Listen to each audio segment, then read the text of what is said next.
Shout out to Kop-Ish. Shout out to Kopish, guys. Keep all the good work the up. two legends, Emil Heskey, Howard Gill.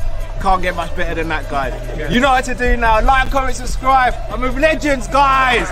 Kop-Ish.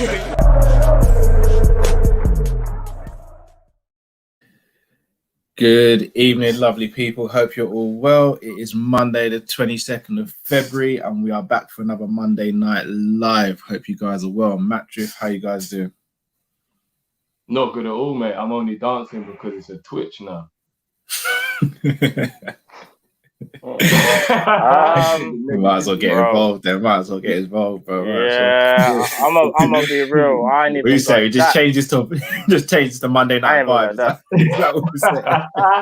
But that's the I ain't even got that, you know. I ain't even got that, fam. Like we're just a mess right now. We are a mess. Not even a hot mess. We're just a mess. Let's keep it real. This show is extremely difficult to get up for because every time we want to talk about Liverpool, you just remember we're dead food, and it makes it really difficult to even just talk. You know what I mean? So. Shout out to everyone in the comments. Kev says, first time I've seen the intro. Cal, how tall are you, mate? Jesus. This is a thing I always talk about. People think I'm a lot taller than I actually am. I'm sort of normal height. I'm 6 foot on the dot. When I'm next to Howard Gill and Heskey, I've got my arms on their shoulders, so they're kind of hunching a little bit, which probably makes me look taller. But I'm just 6 on the dot. Like people think I'm a giant. I'm definitely not a giant. I'm not a giant. Heskey was hunching. Heskey's actually taller than me. You know, like in wrestling, Cal, yeah? I would say build height. I was just about to I'm build 6'3", but my actual height is unknown. Oh boy. Guys, please do smash the like button for us. It really helps us get the views up. John Conway, congratulations on 19k, guys. You know what? Dropping the beat for that. All right, trust. Dropping the beat.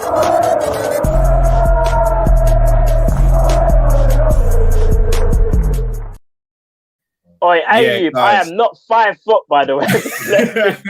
I am 5 foot. I am 5 foot.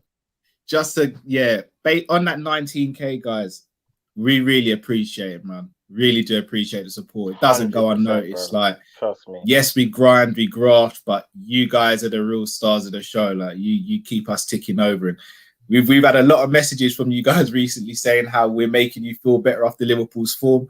I tell you, this is not for free. You guys are making us feel better.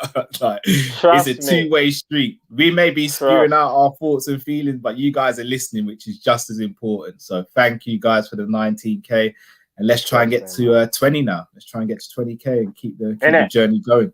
No, guys, I literally just realized that I was, like involuntary response to my neighbors playing music, and I realized that's what's making me bubble. I just smiled and nod, bro. I just thought it was Liverpool getting to you so much that this is you now. No. All I could do is the bad man pull up, and I'm like, man. Vibes, innit? Man's got vibes, bro. Trust me, we ain't getting no vibes at Liverpool right now. If they are, apologies if you lot can actually hear it, because that is getting tough. Like, I can't hear it. I can't. Let me stay quiet. See if I can hear it. Let me hear. No, I can't. No. That was my tune back in the day. The bass line, you know, that was my tune back in the day, boy. Shashank says, hello from India. Big up, Kopish. Hello to you too. Hello to everyone from around the world joining us as well. Thank you very much. Lloyd McCullough, good evening, guys. Drift says we are dead food. Question: when will we be hard food again? 90k, big up. I don't know. When, bro? It depends what kind of hard food we're talking about. If we're talking about a full hard food platter, I'm talking like plantain, yam, boiled dumpling. Like, if we're going for a full hard food, probably next season if we're lucky, guys. It's gonna be a while. If we're talking about an individual piece of hard food just by itself, maybe we go through against RB Leipzig, we're into the quarterfinals. You could say, all right, maybe we're a little bit of hard food. I don't know. but right, one little dumpling on the plate. That's it, fam. Because let's be real, like the rest of the hard food. Just one boiled dumpling. That's it. That's it. No, that's it. Bro, that's it. That's all we are. Hey, you know what's real? Boiled, because you see a fried dumpling, you can get away with just snacking. Of course. Boiled boiled dumpling. What are you doing just eating it by itself? Like, what are you doing? Bro, that is what we are. Imagine we've got no Van Dijk, no Gomez, no Matic, no Hendo, no Naby. Can't even think of the other names, but yeah, bro, that platter ain't coming for a while.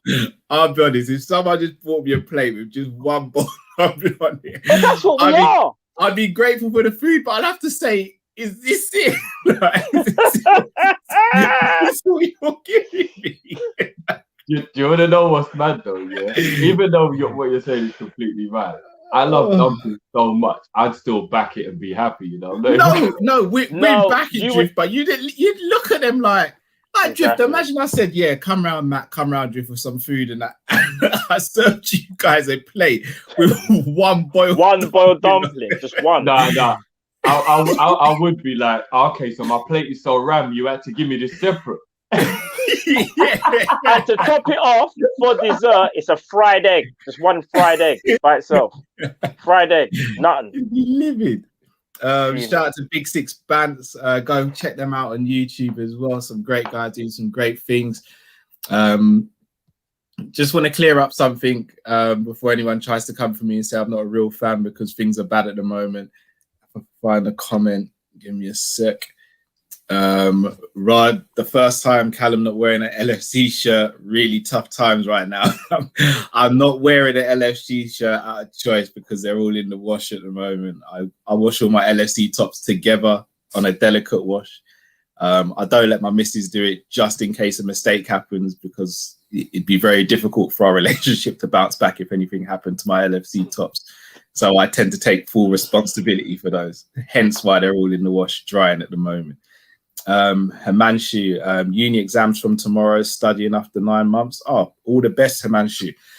All the best. You got this, man. I remember those days. Oh my days. I remember when you had to do the presentation after your dissertation. Oh my days. Bro, presentations and all that. Bro, I hated it, bro. You know that actually helped me. I actually enjoyed it. I enjoyed talking in front of people. No, it helps. But it helps anyone out there who hates doing presentations. When I started university, I was so nervous talking in front of public and talking in front of people. And going through uni and doing those after every semester or whatever, it actually helped me gain that confidence to be able to talk in front of people. So if anyone's going through it, then hopefully that will help you out. Like it actually gives you a bit of a life. I know that's probably the point of it anyway, isn't it? To give you a life skill, but it gives you a talking in front of people skill still. Definitely. Indeed. Are we still doing a parade, lads? No way. I kind of if Liverpool announced they're doing a parade, then I want whoever's organised that parade to be pulled in for questioning, and they've really got to explain themselves because that would be so embarrassing. Well, we know who would organise it. Trying to do a parade on a year ago's title. No, I'm sorry. We can't embarrass ourselves like that, man. We know who would organise it, and I'll say this: 3 letters in it. FSG. Nah. Who would know what? Up? I'm sure Liverpool fans would actually be smart enough to not go. They would. Do you know what would probably happen? You'd be able to hear the engine on the bus. It would be so empty in the street. They'll probably fly over a bunch of American fans and just pretend that they're Liverpool fans. I'm play it on TV and be like, "This is the parade." But I'm gonna be real. If we, and again, we've got to finish in top 4 to even make our season look okay. But if we was to finish outside the top 4, and them man are like, yeah, let's have a parade, like, you know what I mean? We missed out and all that. I'd literally be like, these guys aren't serious. Like, this is the only way we could have got away with a dead parade would have been if we'd have won the Carabao Cup, which is a dead cup. But while they had that on the bus, it was also us saying this is because we couldn't get together. Yeah, because you that won would be something. The so it's only kind of excuse you could make for doing it. The only excuse. Or if we won the Champions League. I know, but we'd be parading anyway then because Yeah, we'd be yeah, parading yeah, that yeah. trophy. Yeah, but then we could still put it up there and be like, yeah, that can run. Because That we can run. wouldn't parade an FA Cup, would we? Arsenal did. Yeah. Yeah, but Arsenal don't really win much. I think FA Cup, you could maybe get away with an FA Cup. Maybe. I don't know if I'd recommend it. I don't know if I'd recommend it, but you could. I mean, I'm trying to think back to 2006 when we last won the FA Cup. I don't feel like we did do a parade for that. I don't think we did. I don't think we did either, you know. I know we did one for the Champions League in depends 2005. Yeah, it depends what type of team you are, because if Newcastle won the FA Cup, I would demand they paraded. So I guess it depends who you are, I guess. Without sounding depends on club big-headed. status. Man United aren't going to parade an FA Cup. Chelsea aren't going to parade an FA Cup, are they? So I think we would have to move like them and be like, we shouldn't really parade this. It's a good achievement, but you just leave it there, innit? Like, yeah. But shall I give you something depressing? Remember, we're already out of that, innit? Didn't we get knocked out by Man United? Thanks, Matt. Yes, we know, Matt. Damn. Saying Carth is asking, do you watch the Big Six show? We do, of course, watch the Big Six show. Indeed. Turkish is our guy, like, of course we watch it. I mean, I don't watch it every week, but obviously, Yeah. of course, I'll watch it. I'm on it tonight definitely. as it happens, so we'll see how that goes. Little plug. Representing. Yeah, I don't know how well I can represent it. I was gonna say it's probably not the best time to go on there, but I said Turkish to is our Turkish, guy, so hopefully he'll be easy. I said to Turkish, felt like a bit of a setup. I can't lie, felt like a bit of a setup because the last time we went on there was on the back of a loss as well. So, sorry, I just saw something that I didn't really need to see, but it's just adding to the misery.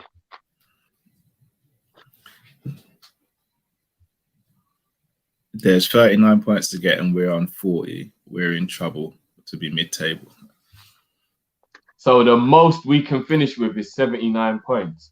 That is a very poor season by our standards. Wow. Very most, you know. Yeah, I'll be real. If you finish, and again, let's be real, we're not going to win every game. So,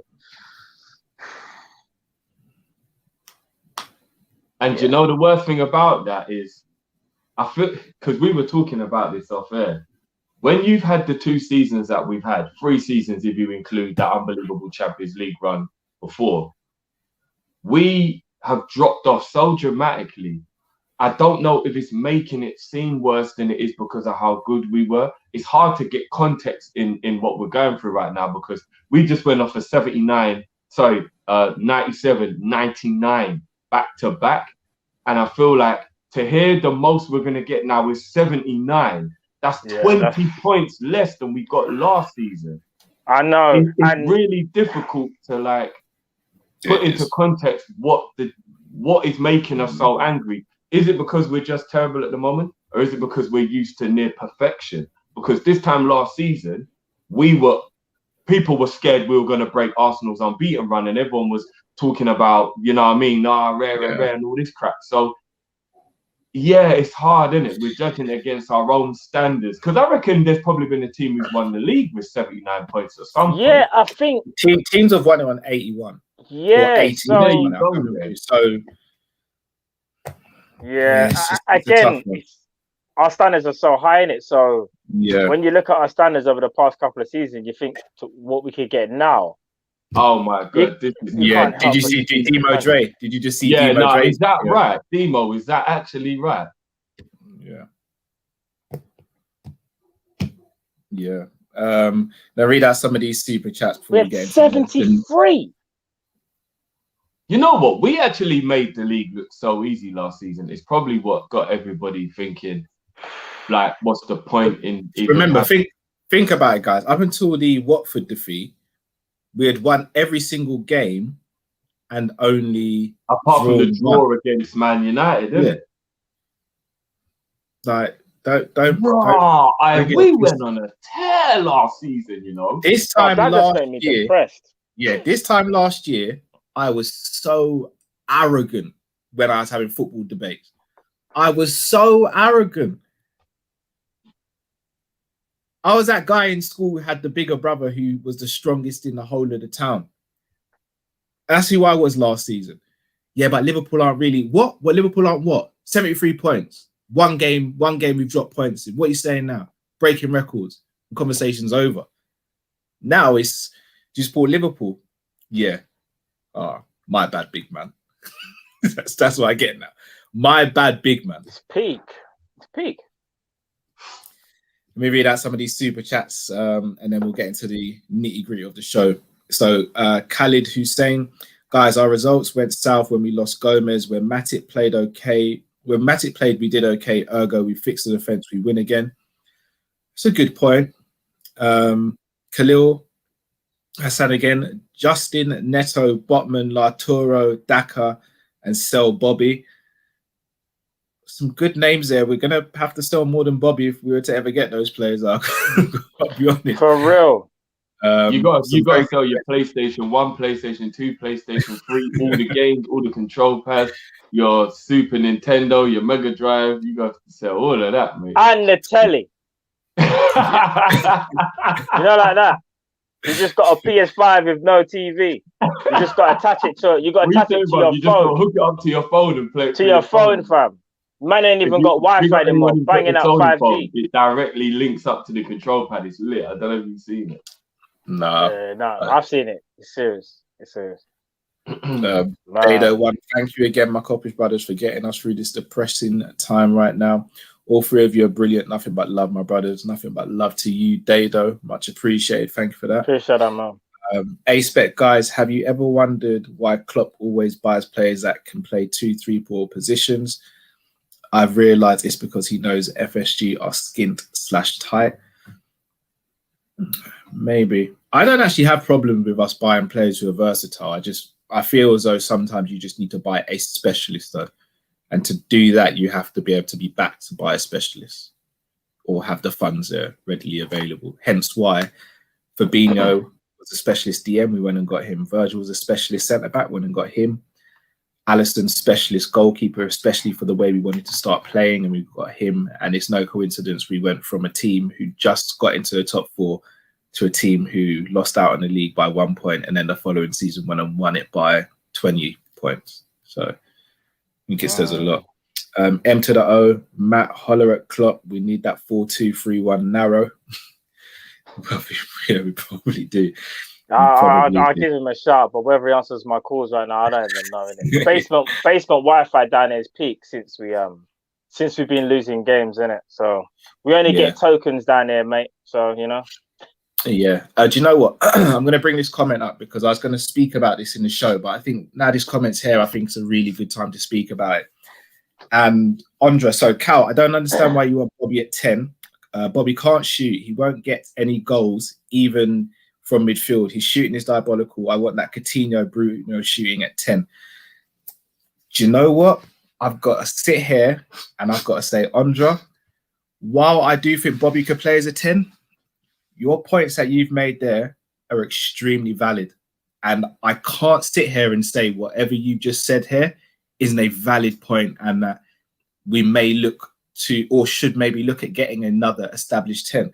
So one of the questions I actually had for you guys was, as a number 10, I think you've got 2 types of 10s.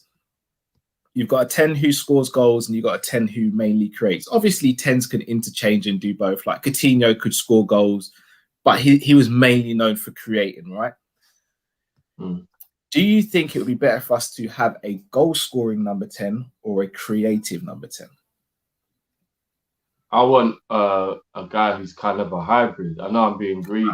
There's always one drift. We have to answer the question, big man. We have to answer the question. There's always one. Man said pick one. I said to him, pick one. I said goes in between. I said, do you want rice? I said, do you want rice and peas and curry goat, or do you want ackee and saltfish and dumpling? He said, you know what? I'll eat the curry goat and rice and peas now, and then I'll take the curry. I'll take the ackee and saltfish and dumpling home with me.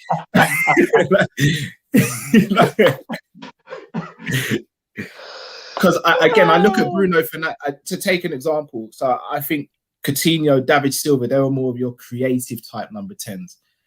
Whereas I feel as though someone like a Bruno, more of a goal-scoring 10. Not saying that they couldn't score goals. Not saying they couldn't score goals. I want to be clear on that. Yeah, wanna so be cut clear you, on that. Cal.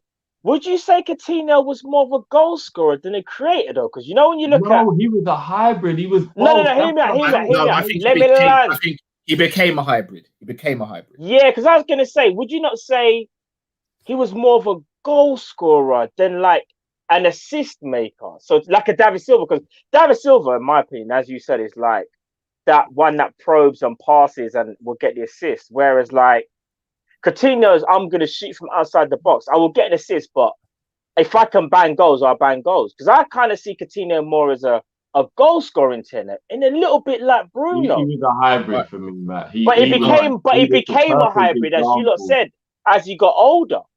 You know what? He became he wasn't as good as Bergkamp, but he was in that Bergkamp mold of like he was an assistant player, and then when he scored, it was always a wonderful goal.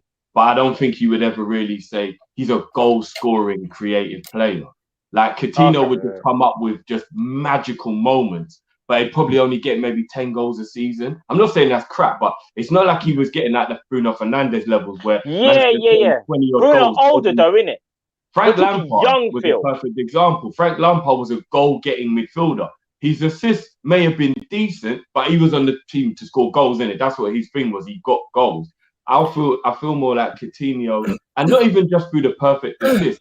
Coutinho would assist games, even if he didn't get the final assist in the whole play. So he'd get the ball and he'd beat 2 or 3 players, create the space, open up the opposition, play a pass, and then it might not be the final pass, but what he did created that goal with his movement and his dribbling. Agreed. That's what I was going to say next. Just so a lot of people automatically think if you've got a 10, that player's got to be the player who plays the final ball. If you actually look at David Silva didn't always play the final ball, but he found that pass that basically said to whoever he gave the ball to, do what you need to do with it because I've cut open a defense here. So a lot of the time, you play that ball to Sane, for example, and then Sane's cutting it back to Sterling or Aguero. But even though Silva doesn't get the assist for that goal, you know he's the creative player in that situation. So that's why I say, do you think our style would suit someone who plays better with someone like a David Silva or someone like a Bruno Fernandes? Because let's be honest, I don't necessarily know if I see Bruno getting the ball and splitting open defenses as regular as someone like a Silva. But at the same time, I don't think Silva would get the sheer amount of goals that Bruno Fernandes would get. Well, let me ask you like this. Right now, would you take Grealish or Maddison, just out of interest, to both of you? Because I still think Grealish is a 10. I'm going to cheat with my answer here, Matt. I would take Grealish, but only because Grealish, in my opinion, can also play left wing as well in our system. Okay. But in terms of players, there's not much between them as people think, in my opinion. I think people have Grealish way up here and Maddison way below him. I don't think it's that clear between the two. Like, they've both got massive talent and both have different things. Right. And again, that's what fashion, Cal. That's why. No, I hear that. And another thing people sleep on Maddison with, and again, I don't know if Grealish has this to his game or not, but Grealish doesn't tend to really shoot from outside the box that much. He doesn't. Whereas Maddison, that's what I was going to say. Maddison will let rip with both feet from outside the box. Because here's the thing, Gift, I know you're a bigger fan of Maddison. And what's so mad is that with Grealish, I kind of feel like people lean more towards Grealish because I think Grealish looks better on the eye. Because you see when Grealish runs with the ball, he's like he's gliding. Like he's just technical excellence when it comes to gliding with the ball. Yeah. Maddison, not as much. But then if you're talking about what they both do on the pitch, it's very similar. It's actually very similar. I don't know what they are for goals and assist people, so I'm not too sure on that. But just looking at what they actually do, because as you said, Cal, Maddison can bang outside the box, but Grealish can also twist up 2 men and bang it when he gets into the box. And as Grealish he's a little bit like Coutinho in a sense of he can play 10, but it makes me wonder, is he better out wide where he's got more space and he can dribble? This is what the question is. Yeah, so it's a mad one. It's like, if you want a hybrid, maybe you will go Grealish because Grealish can play 10, I think, and also can play left wing. But maybe if you want more of a pure 10, then I think you would say Maddison. I think Maddison's a bit more of a pure 10 than than Grealish. But again, they're both great players. They are both great players, man. Yeah, and again, the reason I asked that, not only because of Andre's comment, which again is very valid, but I don't. If I'm going to categorize Firmino, especially based on what I've seen in the last couple of years, if he's going to play a 10 for us, he's going to be that player that's more of a creative 10. I don't see him being a goal scoring 10. He may, funny enough, let's say Firmino ends the season on 10 Premier League goals. I actually think he could maybe get 12 or 13 playing from the 10, but I wouldn't put money on it. Whereas I would see him more as a player who would play that pass to a Mane, Salah, or one of our wingers or our striker, and then they would pass it to someone else and would score from it, as opposed to he's just going to pick up the ball 25 yards out, take a touch out of his feet and shoot. I don't see him doing that. So yeah. No, agreed. I think it does beg the question. Does Bobby actually work in a 10 potentially? Let's say we had a dream someone we did get Mbappe or Haaland. Would Bobby actually work in a 10? I think he could work. And do you want to know something? Maybe being a 10 and maybe playing more of his natural game, he actually might play with a bit more freedom. Because I wonder whether... See, here's the thing. With Bobby Firmino, it's not like he hasn't got the talent, Cal. It's not like he can't score goals. But when the pressure is solely on you and the focus is on you, I feel like that's where he becomes unstuck. Because he's now the spearhead of a tried and trusted three. And when it's not working, he does look the worst. Yeah. But let's say, for example, as you said, you get the Haaland or Mbappe, and he drops back and he's not necessarily the main man. Maybe him playing with a bit more freedom can actually help Bobby running late into the box, beating a few men and then laying the ball off, and not having to be required to be that marksman that he kind of, I wouldn't say was, but he showed more of in the 17-18/18-19 season. I still think, though, that this season, I know I'm kind of going off subject here, but next season, we have to get a striker. Like, for me, it's paramount. We've already spoken about it off air, even earlier on today, innit? We were both saying like how we love Bobby, whether he plays the 10 or whether he's on the bench and he'll be an amazing squad player. We just need a striker because I think, as you said, Cal, and I'm going to say what Cal said, people, to me today. This ain't from me, it's from Cal, and Cal, correct me if I'm wrong. You said you're wondering whether Bobby's been found out. And I said to myself, do you know what? Yeah, maybe, because people have been playing against this whole false nine situation for a little while now. And 4 years. Yeah, and I do think people understand now how it's best to play against him and maybe nullify him to a degree. Obviously, he still has games where he can still be important because he's that talented. But as a whole, in a season, yeah, he's not the same Bobby. So we've got to look to do something in the summer. So, well, here's another situation. A young man, as Y. Jones pointed out, Harvey Elliott. Now, let's be honest, Harvey Elliott plays a lot of his game from the right-hand side of a front three at the moment. However, you wouldn't expect him to do that in our system because our system requires our wingers to be pretty quick. Whereas Harvey, that's not one of his attributes. One of Harvey's attributes, though, as we're seeing at Blackburn, is the fact that he is an assist machine. For his age, his levels of assist is pretty silly for a league whereby it's focused a lot on physicality. Indeed. Now, he's young, but we're all of the notion that if you're good enough, you're old enough to play football at the highest level. Could Harvey Elliott be that player to potentially play the number 10 for Liverpool next season? Do you know what? What you said about Harvey is spot on. Even though he starts on the right, he always drifts in because, again, he's not rapid. He's got a little bit of acceleration where he can kind of like break away, but people can catch up to him because he hasn't got like that stride pattern where he can get away from man like a Salah or Mane or, do you know what I mean, or someone of that ilk. But his intelligence for his age is very, very frightening. And it does make me think like, and again, I'm not making like the direct comparison, but could he be our Foden in the sense of when he gets that ball, he can make something happen? And maybe playing him in the 10, maybe that unleashes Harvey. And I do generally think his ball playing skills, his intelligence, he could play that position. And whether he comes in next season, man ain't even drinking yet for real. But I'll say this though, he's got the talent to play there. He's got the talent. Mm. He could play 10, brother. Imagine, all right, let me put you like this, Cal.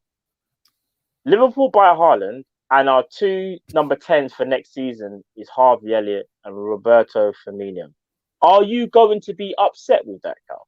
No, I wouldn't. But I'd only be satisfied with that if we address the other positions we need to address this summer. Yeah. What I'm saying is this: we go to a 4-2-3-1, or dare I say it, we still stick with a 4-3-3, but we kind of know it's a 4-2-3-1 because that third midfielder always going to be highest up the pitch. Yeah. So that's Harvey or Bobby. Yeah. I think Liverpool could still, and I say get away because right now we still get FSG in charge, whether you like them or not. Obviously, our feelings already known about FSG, but what I'm trying to say is this: they're still here. So I'm going to base it on they're still here. They could actually use Harvey and Bobby as the 10. Yeah. Mm.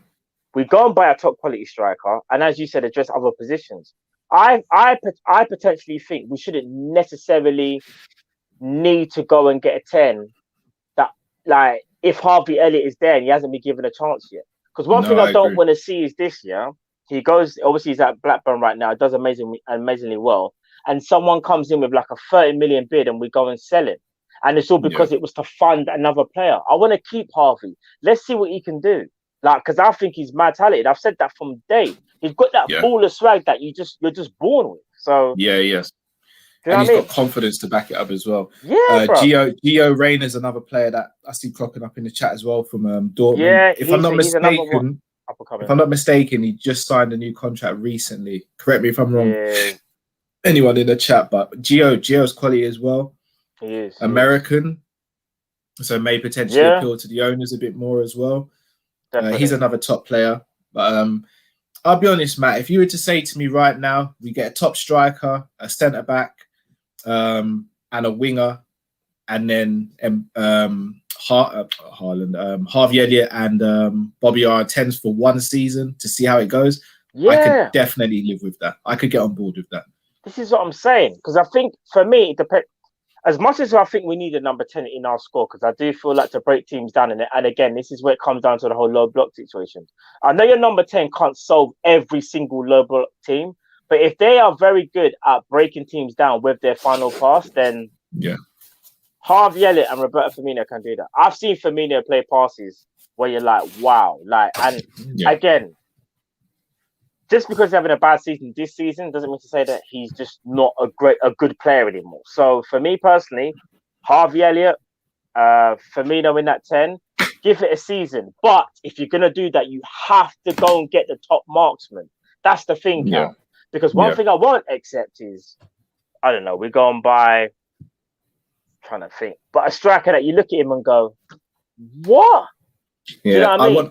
I want a ready-made player now, not a player that we buy with the aim of he gets good within 3 years. I want a player who walks into the team now and says, "I'm brilliant now." Not I'm very good trying to get to great. I'm brilliant right now. That's what I want. Not a player who we're looking at thinking, "Oh, maybe in a couple of years they're going to be phenomenal." Realistically, I know I've slightly changed the subject, but in our budget and the way how we operate as a club right now, who do you think Liverpool will actually look at, just in your humble opinion? Like, who do you actually think, like, the fact that you're scratching your ears says a lot. That's that sign of, man, don't say that, fam. Don't say that, bro. I'm nervous. Bro. Like, Matt, I'll be real with you, bro. You're worried, isn't it? I'm petrified for this summer. I'm scared as well. Let me break it down for you. I've already done the FSG rant the other day. I'm going to refrain from speaking too much about FSG now. Check it. You've had no fans in the stadium all season, so we ain't bringing in any revenue. We're not run by wealthy owners, or should I say, we're not run by owners who are willing to put their own money in. Whether some agree with it, some don't. That's your prerogative. Add on to that, we have to sort out another 3 positions in the squad, two of which need to be starting 11, in my opinion. 1 centre back and 1 striker. Yeah. The need to get goals from a striker. The fact that every club who has a top quality striker will know that Liverpool are looking for a striker in the same way they'll know Liverpool are looking for a centre back. So it's going to add at least 10, 15 million to the price. Yeah. And then the fact that we have a sell to buy policy, but we haven't sold anyone yet. Matt, I'm going to be real with you. I see us, and look, I don't want to say this and put this player down because I'm not even saying it for that. But I wouldn't be surprised if we do go and get someone like a Patson Daka, who isn't very well known, has a good goal scoring record in this country, and is one of those players who you're buying for potential rather than the absolute right now. And again, I could be wrong. I was wrong about Jota. So I'm not going to sit here and say I'm a football genius. I was fully wrong about Diogo Jota. Same. I was wrong as well. I can hold my hand up, bro. If someone said to me, you've got a blank check, you can go and get Mbappe, Haaland, or Daka. With all due respect to Daka, who may be the eldest out of the three, I'm saying Daka's the name I'm not even going to mention because, in my opinion, he's not in the class of the other two. And again, that's no disrespect to Daka, in my opinion, because Mbappe and Haaland are arguably the two best number 9s in Europe on form at the moment. So again, me personally, I want to see the best of the best at Liverpool. Like, again, I broke it down to you about what I think City are going to do. The only way we're going to be competing with City is by having the best of the best, because they're going to go and get the best of the best. With all due respect to Patson Daka, I don't think Man City would even look at Patson Daka if Mbappe and Haaland are available. Yeah, and here's the thing. I think with Patson Daka, I can't even sit here and say I've watched him because I haven't. I've only seen clips on YouTube and whatnot, so I can only go by what I see, yeah? He does look like a talented player, but again, it's like, it's hard to judge someone when they're not playing in like a major league. And I know obviously Haaland didn't, but Haaland done it in the Champions League as well. I saw a bit more of Haaland in it. And as you said, because we're Liverpool and the situation that we're in, we're not trying to start a rebuild. Like if we were starting like let's say for example, Klopp went and a lot of the say like 3 years from now, Klopp went or whatever, and a lot of other top players went, and we were starting a rebuild.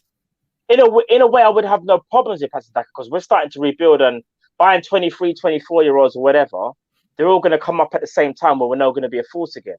But because we don't want to start that rebuild and we want to try and keep ticking over, you kind of want to get the guy that's ready-made, Cal, as you said. So you are looking at Haaland, you're looking at Mbappe, you're looking at even Lautaro Martinez, yeah?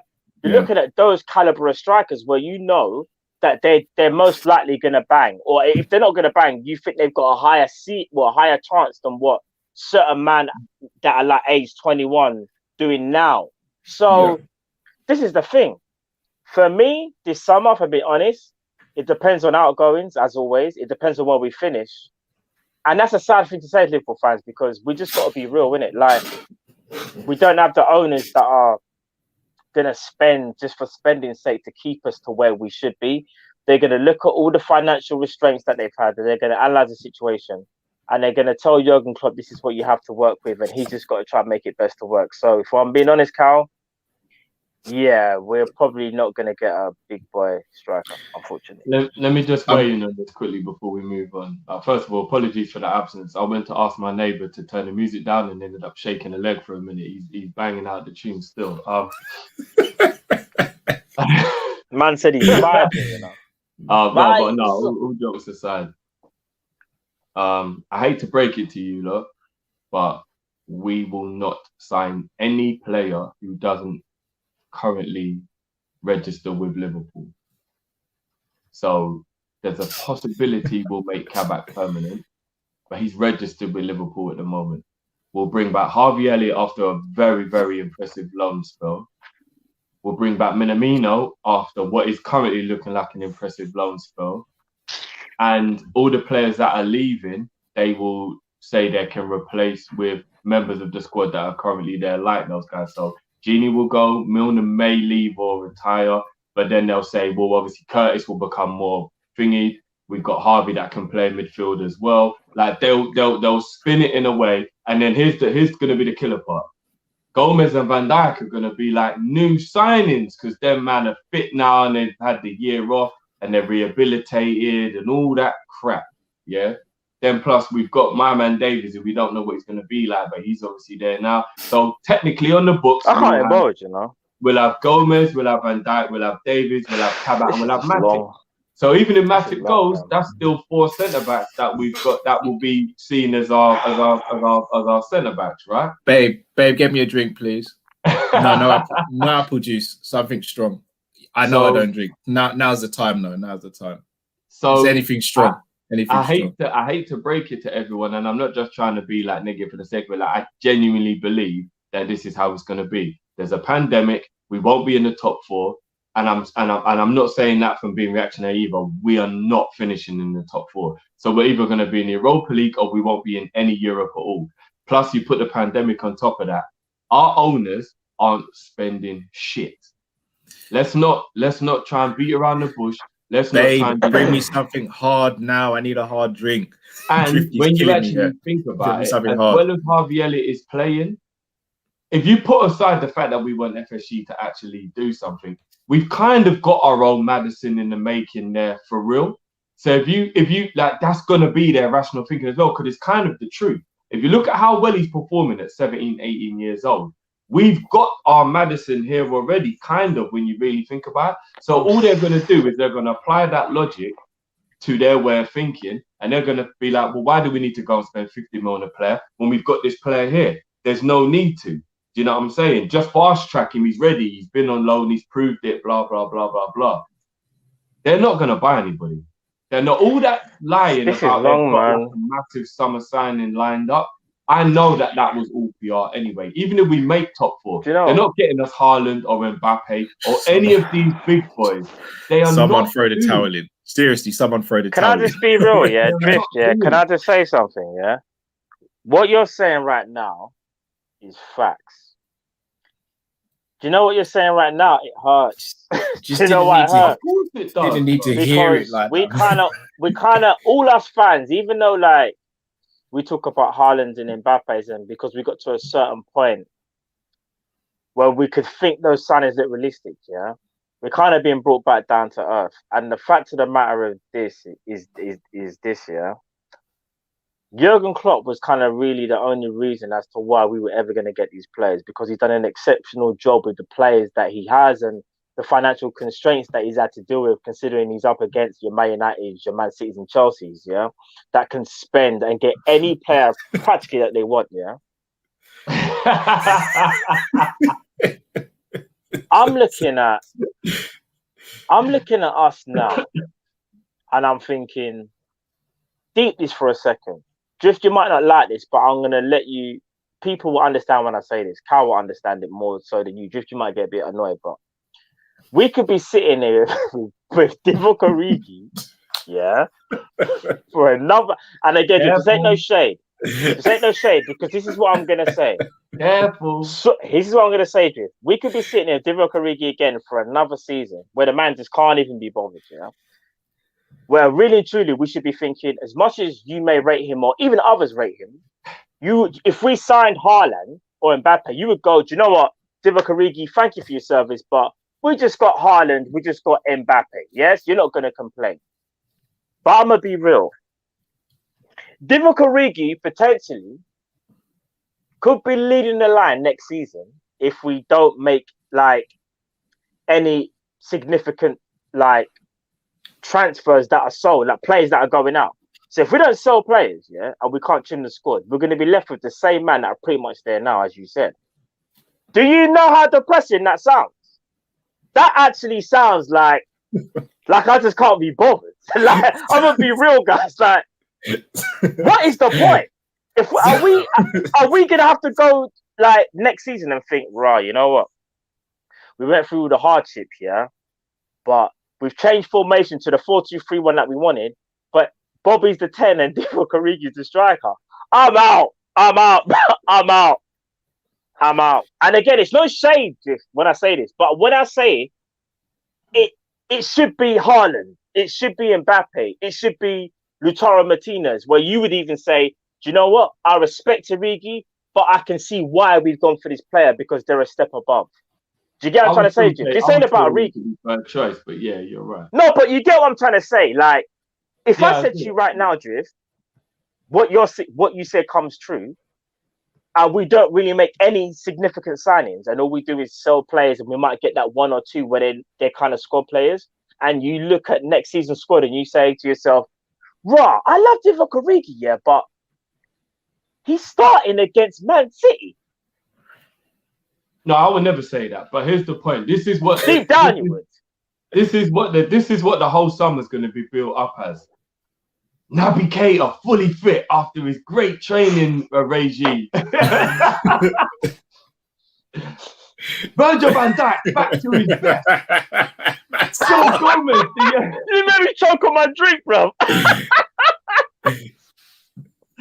No, but this is what it's going to be after his amazing loan spell with Blackburn. Guess who's back in the building? You know what I'm saying? Like, they're going to build it up, yeah? They might even throw Ox in if they feel like it, if he's still fit. And they're going to go, all these man are like new signings. If Minamino gets about 10 goals for Southampton,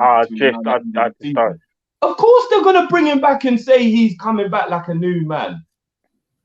He looks like a new man to me already. I've seen him play for Southampton 3 times, and he looks better than he did at Liverpool for his whole year. 2 goals already. This is what I'm saying, bro. So, like, they're going to bring back these guys, and they're going to market it, like, especially the Van Dijk and Gomez situation, Van Dijk primarily.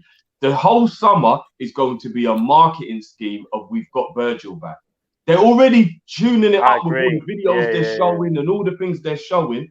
They're going to do a whole Virgil is back thing. And then they're going to explain that as why we don't need another centre-back. Oh, well, if we keep Kabak and we've got Davis, why are we buying another centre-back? We don't need. We got Big Bird back. Rare. They're going to swing it, bruv. They're not spending any money, bruv. They're not going to do it. And I make a joke about it, but you see the Naby Keita thing. Let's be honest. Say he was able to stay fit for a whole season. It technically would feel like a new signing because we never see him. So he would actually feel like a new signing. If I say to you, look, right now, I've got a magic pill that I've given to Naby, and it means he's going to stay fit for the rest of the season. From now until the end of the season, we'd feel like we had a new player. We would genuinely feel like we've got a new player in the team because we never see this youth. No, agree. If this training regime is on work, they're going to just palm that off like a new signing. What are we buying a midfield replacement for Genie for? We don't need one. We've got Naby Keita. He's back. Rare. He's fit. He's raring to go. So basically, got Manuel doing press-ups with Mane on his back, showing how strong he is now. Look at this man. Do you get what I'm saying? Like, it's all marketed towards letting us feel like everything is okay, but really it is an excuse. Do you know what I mean? Like, right now, our parents keep on buying us the version of the toy that's old because the new one's coming out, but acting like they're doing us a favor when it's like, yeah, but mum, dad, you know this one's been out for a year, right? There's a part 3 now, there's a part 4 now, and they're like, no, but you wanted this. Yeah, I wanted this a year ago. They're not even doing that. They're just repainting. They're just repainting the toy. That's all they're doing. They're just repainting the toy. And saying but do you know what's scary though when you said that though, Jeff? How many?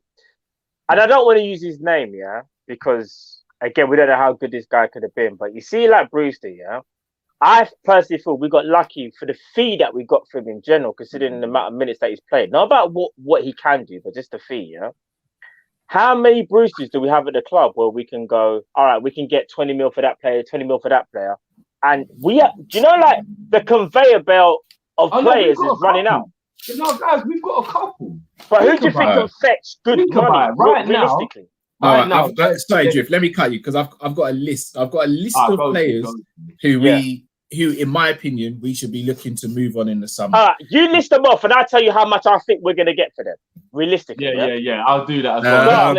Let's play the prices right. Come on, yeah.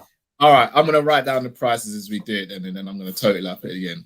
So this is a fun one to start with. Brucey. Adrian. Free. Adrian. Yeah, so free. You know what he does. He does what he does. You might even get a pie in return. You might get a pack of pie in return still. He does what he does. Man will find him in the corner in a tent in the park. Grabara. 8 million. 8? You're crazy, bro. No. You're No, I'm 1.5. factoring in the Michael Edwards vibe. 1.5. No, I am as well. 8 million. We ain't getting. 7. 1.5. No, bro. 1.5.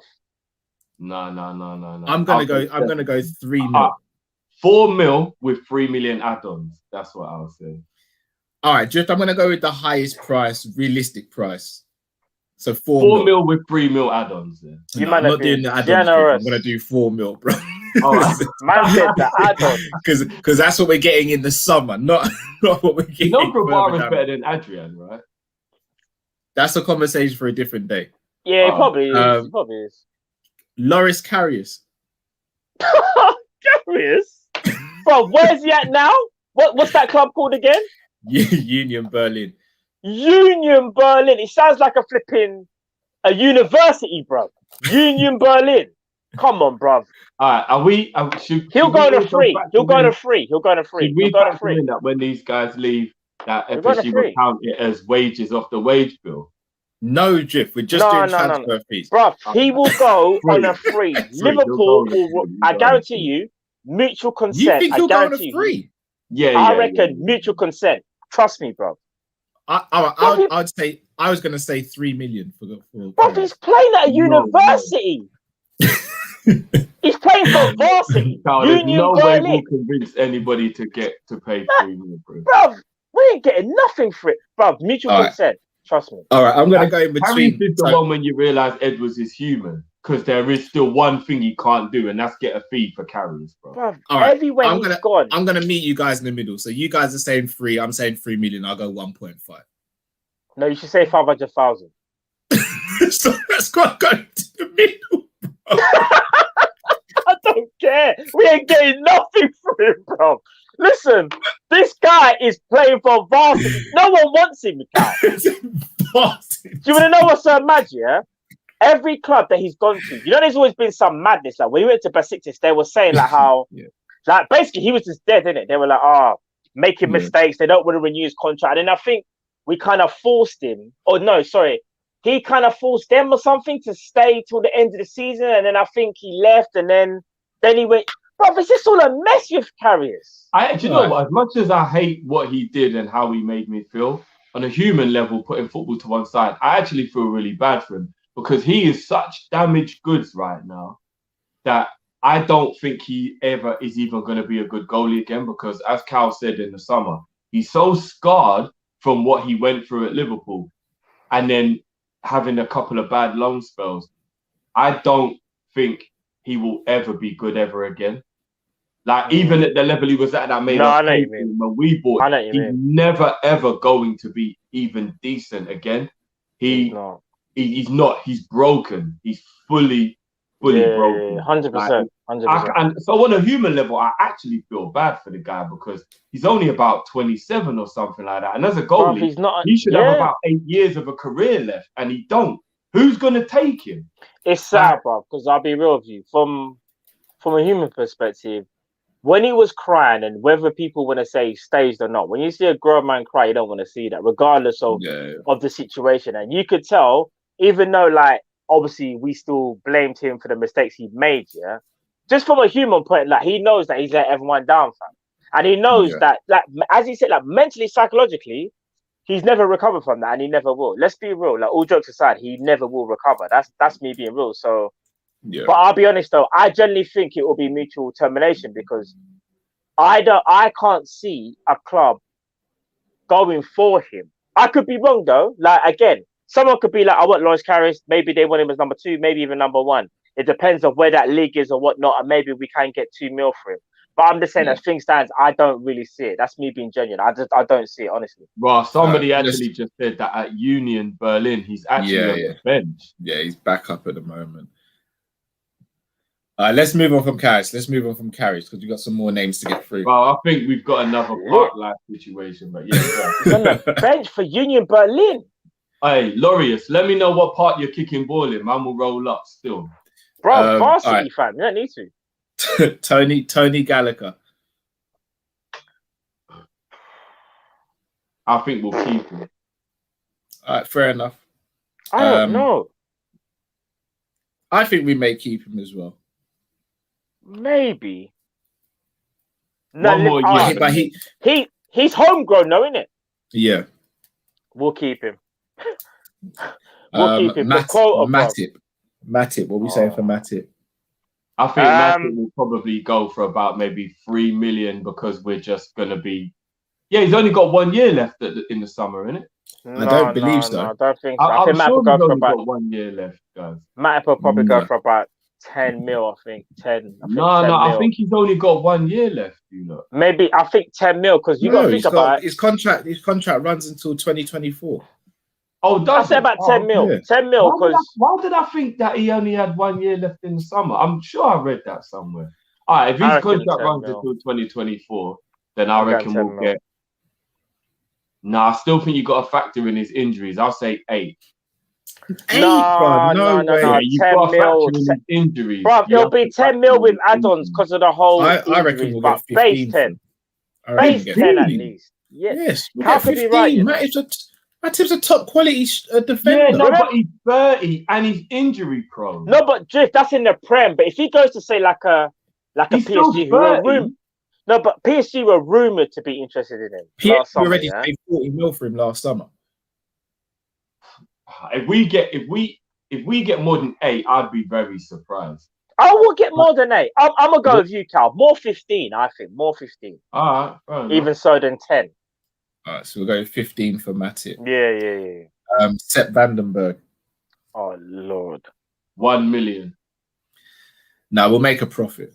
We'll make a profit. How much are you buying for a car again? Was it 3 million? Something. We bought him for 1.5, I believe. All right. He's got a loan, innit? To Davis's club, innit? Yeah, Preston. 1 mil. Or we'll I'm gonna say 3 mil. 3 mil. I was gonna say 5. But I think I'm being generous. Oh, you lot are really feeling that Edwards is pulling off these miracles, man. No, we could get 3 mil for him because he's young and we can always do that whole he's got potential. He's got potential. He just hasn't shown it. I think we can get 5 for him. I think we can get 5. Bro. Should we go in the middle then? 4? Now let's go with 3 then. I said nothing. I said 1 mil. You said 5. Matt said 3. So let's go 3. That's bang in the middle, isn't it? All right, 3. Cool. Gruitch. Keep. 100%. No, we're selling him. I hate to say it. Ronaldo and Henderson and Ox could all potentially go this summer. We are keeping Gruitch. 100%. We're not, you know. So did you say Wijnaldum, Henderson, Ox? Sorry, Milner. Oh. Wijnaldum, Milner, and Ox could all potentially be going. Milner won't go. We'll keep Milner. Milner won't go. Milner won't go. Milner's homegrown. Oh, even if Milner doesn't go, then there's still a massive chance Ox and Genie are going in the summer. We'll keep Gruitch. I'm telling you. We are. Here's why I say we won't. Sorry to cut you, man. Here's why I say we won't. We'll, in my opinion, we'll switch to a 4-2-3-1 predominantly next season, right? Meaning that this year, Carl. I think we would have. Yeah, we would have, Drift. But look at all the injuries we've got. It's impossible to have gone to a 4-2-3-1 this season. But the double pivots, which is one of the positions that Gruitch would play in because he's not going to play as a 10. You've got Hendo, Fabinho, Thiago, Keita, Jones, Milner. But I reckon we'll play 4-3-3 as well, so he'll also think about that formation. But even if you still got 6 players there though already. Add to that Firmino and Harvey Elliott. You've got 8. So do you think we'll shut him then? I do. I think so. I'm gonna say 14 mil with add-ons. I think rising to like 17 or something because we're in the pandemic. But if it wasn't in the pandemic, I reckon we may be able to shop Gruitch to a German club for about 20. Just quickly, what's his contract length looking like at the moment? Gruitch will get about 14. Yeah, Gruitch has got a few years left. I think he signed a deal before he left as well. I genuinely think we'll keep him. If you're telling me to ask how much we'll get for him, we asked for 25, didn't we, last year? Yeah, something like that. But then pandemic, innit? We let him go for about 17. I had 17. That's why I said 14 with add-ons. it'll rise to about 16, 17. But I think the Should we- base fee will be 14. Should we say 16 then? Yeah. Yeah. But I genuinely think we'll keep him. I genuinely- don't. Plus the I don't comments he think- made as well. I think. Yeah. Ox. He barely 10 mil. Plus maybe add-ons for appearances. Do you know what? I'm gonna go one better. 8.5 mil to West Ham. He's English. He's homegrown. He's 27. Regardless of the injuries, I reckon we'll get 15 for Ox. You think? Yeah. Cal, I think with injuries like his, I think it plays a major factor, even though he's I injured. think it does as well. It plays a major factor. All right, let's He's jump into homegrown. 10. I'll say 10, Matt. I'm saying 10 and West Ham. I'm actually going to say the club. I think 10 is the most we can get for Ox as well, personally. 10 You and West honestly Ham, think bro. 10's the most we'll get for Ox? Yeah. It's because he's so so injury badly prone, injury man. prone. And I So think bad. Liverpool will probably analyse it and think, do you know what it is, Cass? One of them ones where, like, if no one comes in for him, which I don't think a lot of people will, and there will be that club in the Prem that might take a punt at him, hoping that he can stay fit, that's why I think it will be that low. Whereas really and truly, as you said, it should be like 15, but it just won't be because the interest won't be there from other clubs to boost up his price. Here's what I That's think what I'm there gonna- will. I think there actually will be though. You Here's think? here's what the problem will be with Ox. All the teams interested in Ox, he won't be interested in them because he still knows that even though he gets injured a lot, his level of ability as a player is still very high, and he's obviously too young to just think about dining out a couple of years at some club you don't really want to be at. So when you look at the Lallana situation, for example, he went back to the coast, which probably helped him a lot anyway. But he was 31, 32, and at that stage of your career, staying in the Premier League with a team like Brighton is still pretty good, but especially when you've got your injury record. When you're 27, 28, and you still think you've got a good couple of years left where you should really peak, and you're used to playing for Arsenal and Liverpool, you ain't going to go to a Brighton. So I feel like all the clubs that will be willing to maybe pay what Cal thinks we can get for him, Ox ain't going to want to go to that club. He's not going to Southampton? pick a team like that. Southampton. West Ham, I'm telling Well, you, you think bro. Southampton will, and he'll go full circle and go back to where he started? Yeah? Potentially. Maybe. I actually don't think West Ham will, you know. Bro, they went and bought Jesse Lingard, yeah? I'm No, telling they you loaned from him. now. They loaned. Yeah, sorry, alone, but I don't know what it is about West Ham. I can just see them going for him, bro. I can see them, Oxlade-Chamberlain, Jesse Lingard. I don't know what it is. I can just see them playing together. You know, for whatever Finn just reason. made a good point. If Fulham was to manage somehow, maybe to survive, maybe a team like that. No, that's too much of a drop off for his ability. Even though he's No, but you know what? Because they're a London club, maybe. but that's why I said West Ham. West Ham at least West Ham But I above agree with Fulham. Kyle. I think West Ham will believe they're too good for an injury-prone player now. They're starting to have aspirations of being a better club than that. They just went and got Jesse Lingard, and I know he's on Yeah, but loan. Jesse Lingard isn't injury-prone, bro. No. But what I'm trying to say is, but Jesse Lingard is not Dimitri Payet. Do you know what I mean? They Sorry, will take a another punt club- on players. another club that wanted him was Wolves. And if you put two and two together, you get 4 in it. Neto could You're reaching. If you think Wolves are gonna say Ox and we get Neto, no, Bruv. I'm not just saying without some cash being chained over, but we say we're not going to leave Wolves out of play. I mean, we didn't do that with Jota. Mike Legends ain't going to do that to Wolves. Like, we like Wolves. bro. You know what? I'm upset because I know who that No would way. be. That would be Divock. Well, I'd throw in both. Wolves have actually legitimately asked if they can buy Divock twice in the past. All right, I'd Jiff, throw in both. Cal brought up a good point. Would you sell Divock and Ox to get Neto? Like if it meant like only paying 5 mil for Neto or something. If I took my emotion out of it, I would, because I think There Neto we would go. be a very, very Oh, good okay, that's fair because I would as well. I think that's a fair thing. and the other thing I always base it on is I know that Divock's never going to get played because he's not got that respect at Liverpool. So you know what? Because I do actually rate him, I want him to go and play for somebody else and just play well for that club. And then at least I Griff? can watch him still. Jeff, here's the thing. I rate Divock Origi, but it's not on the same level as you. No, and I don't want you did. I thought you did. Drift. I thought I thought you had my back. I did. And then when I came out of the bar after getting rushed and you went outside and waited in the car, I'm like, all right, cool, big man, cool. Listen, people, I'm gonna be real. I don't want the smoke. Just drop me home, bro. Listen, I don't want the smoke from Drift. You see, Drift, yeah, Drift is the type of person that will be standing outside your window with a baseball bat, and instead of Lucille on it, it's got Divock Origi, and instead of barbed wire, it's got flipping football studs sticking out of that. I don't want that smoke, bro. I really don't. I don't. You can have Divock. If it means you staying away from my yard, yeah, that's cool, fam. I don't want that smoke. Oh man, it's painting me in the worst picture.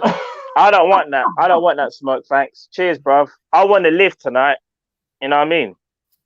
For man to turn outside my house with Lucille / Divock Origi.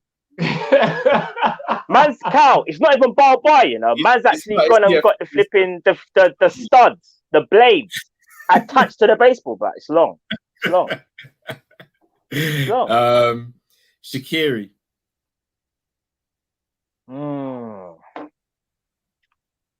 Maybe 8 to 10 mil. Sorry, even Francis said it to me.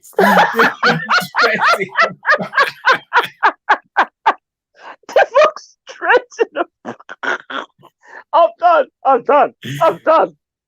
done. What are you getting? I put a wig on the end of the back. And you walk around with a boombox playing the Champions League anthem.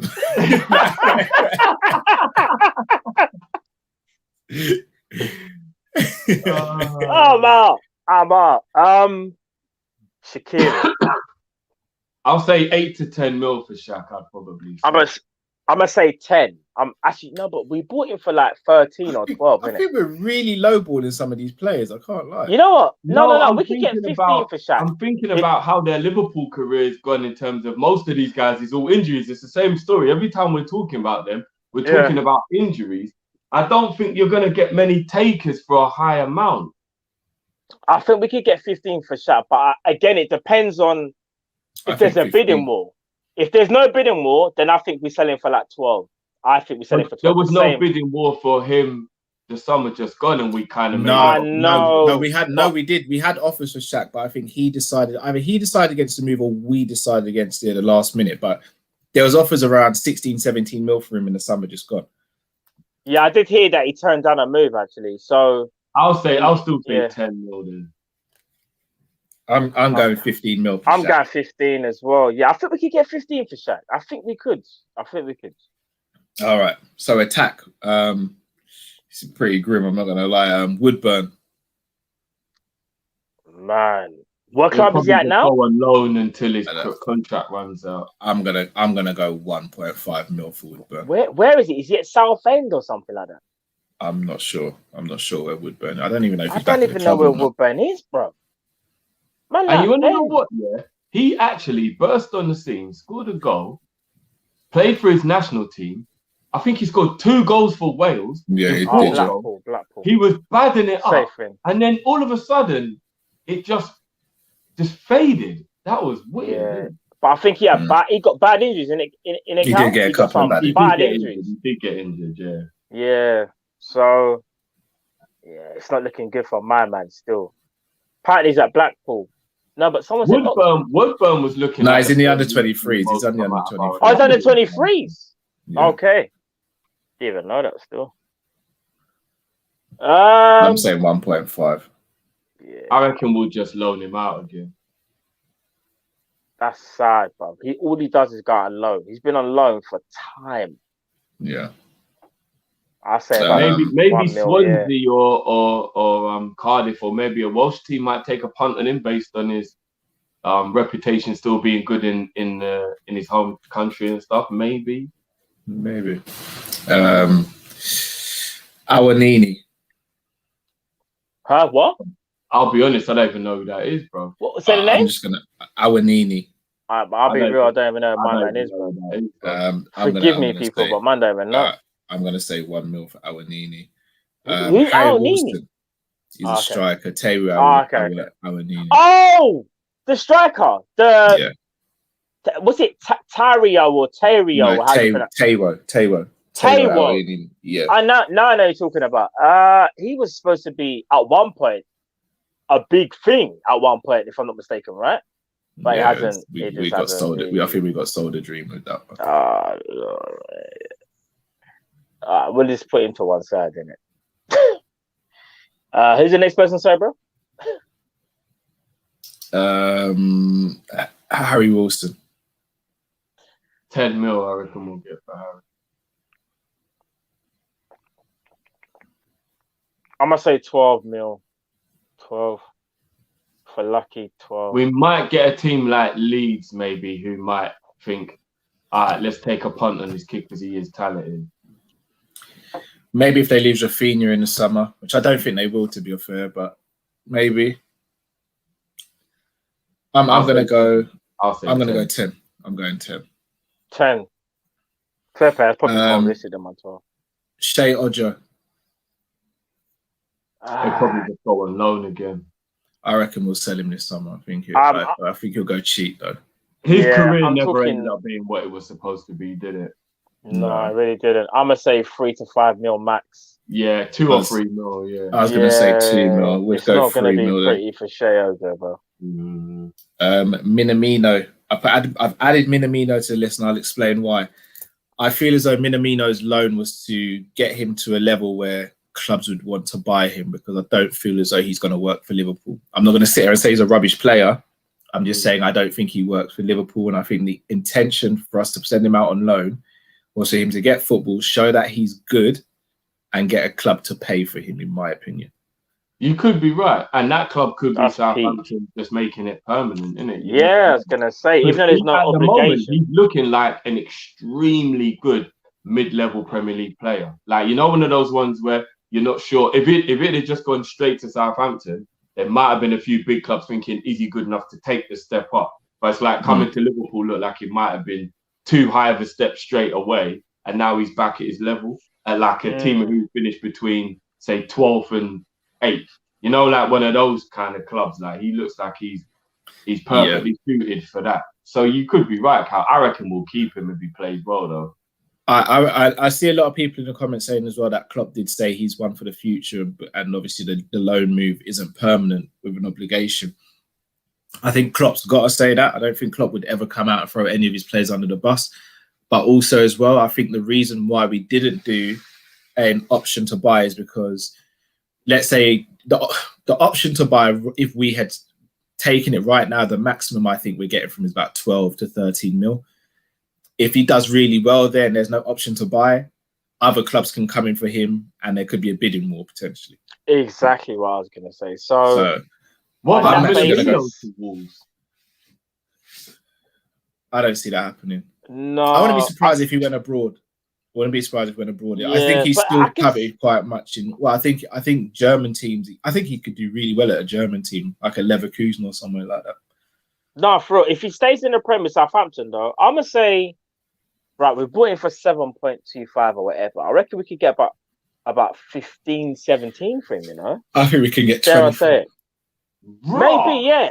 No, bro, you'll be shocked. Really? No, maybe. But here's the caveat. Well, not caveat, but here's the thing, though. I reckon if we don't get the price that we want, I reckon he stays. That's the only thing, though. I think Minamino's a bit different from everyone else. Whereas everyone else, I kind of feel like the players we've spoken about before, they would just go kind of potentially no matter what. Whereas with Minamino, I kind of feel like if you don't meet our price because we're not under pressure to sell, then I think he stays, in my opinion. No. So what do you reckon we should go for as a figure? I would say 10 at the most, bro. No, you get more than that, bro. Bro, he scored 2 goals already in Southampton and we bought him for 7.25. He looks like a new player. But you got to remember, we are talking about a summer after a pandemic as well, though, guys. I'm going to say 17 and above. Bro, you don't think we can get that much for him? Bro, yeah, bro. He's not injury prone. He's at a good age. If he has a good rest of the season, he'll be in good form. 20 mil for a player, for a good player, is not a bad price at all. If he plays this well to the end of the season, then I reckon 15 mil would be thing. But if those 2 games were like a fluke and then he ends up playing for them the way he played for us, then I'll say 10. So I think it depends how he performs till the end of the season. No, definitely over 15 mil. Fair enough. Should we go 17 then? Yeah. Yeah, I'm saying 17. I think that for me that sounds reasonable. All right, and last but not least, Origi. Probably about 10.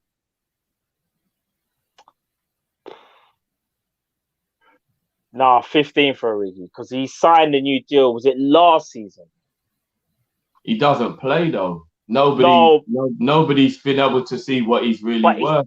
But it's the age, fam. It's that what you got. Yeah, even though he's 20.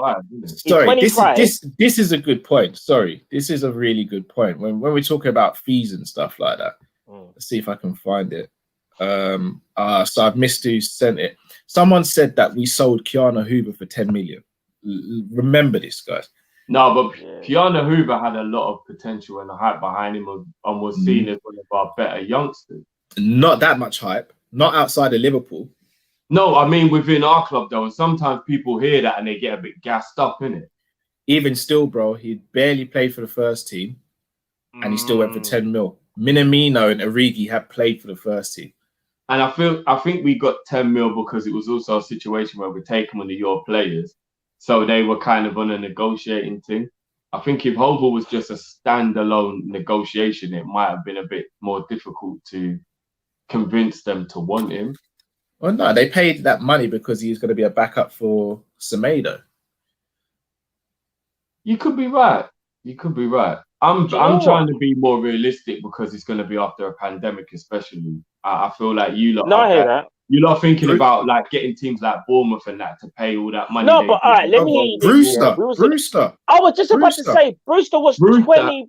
He had a lot of hype behind him, though, didn't he? But probably had no experience, though. Even though he had the hype. He buffed it up at Swansea as well, so he was coming to the back of a very good loan. But that's from a lower league. That's from a lower league. Very different. It's very different, bro. Yeah, but still. Remember, all right. I'll give you another example. I know we weren't in a pandemic, but, bro, we got like, what was it, 19 mil for Solanke? Or something but Bournemouth like used to buy all our players, bro. Yeah, we need Bournemouth to come back up. We need Bournemouth. Yeah, we do. Eddie Howe, please come back, please. Eddie Howe ain't with him anymore, bro. Oh, he's not even there no more, innit? What am I talking about? But listen, Woodgate now. Oh yeah, Woodgate. How can I say Eddie Howe? Sorry, reminiscing innit when them man used to buy our players, Jordan Iben and them man there. But Brad again, Smith. Yeah, Brad's 6. I think it was 6 mil for Brad Smith. You know, 6 mil. All the man done was cross one ball for Divock Origi, if I'm not mistaken, Carl. I swear down, that's all it was. Yeah. Against Southampton. Carl, you left Elliot off that list. Can I just ask why? We ain't selling Elliot. You think Harvey Elliott gonna be sold? You 100% think that because I think if someone comes in with his money, we may cash in on him. That's our model. Elliot? No. All right, so let's be honest. Say Elliot ain't being sold. Let me give you a random scenario, but it could slightly be realistic. Say Maddison went to Man United for 55, 60 million, yeah? Who is that, sorry? Say Maddison went to Man United for, say, 55, 60 million, yeah? That was who Man United considered the player they wanted, and they signed Maddison. And Leicester came to Liverpool and said, well, we've lost Maddison. We see Elliot as a young Maddison. We'll give you 35 mil for Elliot. I reckon Liverpool would cash in. No, and they're not coming to pay 35 mil for Elliot either. Leicester and the good season he's had, they've got money in the bank. No. Leicester will go for a more ready-made player. The reason why I say that is because look at where Leicester are now. Model, that's not Leicester's model. Leicester's model is to get your Fofanas and your Madisons who are young and upcoming, and then they become that player at their team, and then they let them go for big money. But those players have had experience. Right, so Fofana, he come from Saint Etienne, At least he's playing in the French first division. That's obviously Madison the highest. Never had no Prem experience. No, but hear me out. To replace their best player. Hear me out. They're looking at Samari, from Lille, from Lille, and you think they're gonna he's not ready-made in terms of world class, but he's ahead of his development, in my opinion, than Harvey Elliott. I know different players, different positions, but he's ahead of his development. They're looking at players of that ilk, bro. They're looking for players that are like. That can come in right now and do a job. Not saying they're a European team now. Yeah, it's not saying Harvey Elliott can't come in and do well now, but they know that they would have to like build him up and get him ready because they've just lost Madison. They want to get someone. Though. That's their bro, model. they want to get someone who could come in straight away, bro. All right. Again, in my opinion, look, it's not beyond the realms of possibility, isn't it? And it's again, possible. Mane, Salah, Firmino, Kane, all these players could get big bids in the summer. The only reason I've said these particular players is because I think these are the players that I think 90% of the fan base will agree need to be moved on. So we still haven't given a price for Origi yet, Drift. I saw you change conversation there as well. No, I said 10 mil. He said 10. I'm saying 15. I'm going to say we can get between 15 and 18 mil. 15 rising to 18, in my opinion. All right. So shall I do the maths and work this out now? Yeah. See how much Tell us money how much little money we have.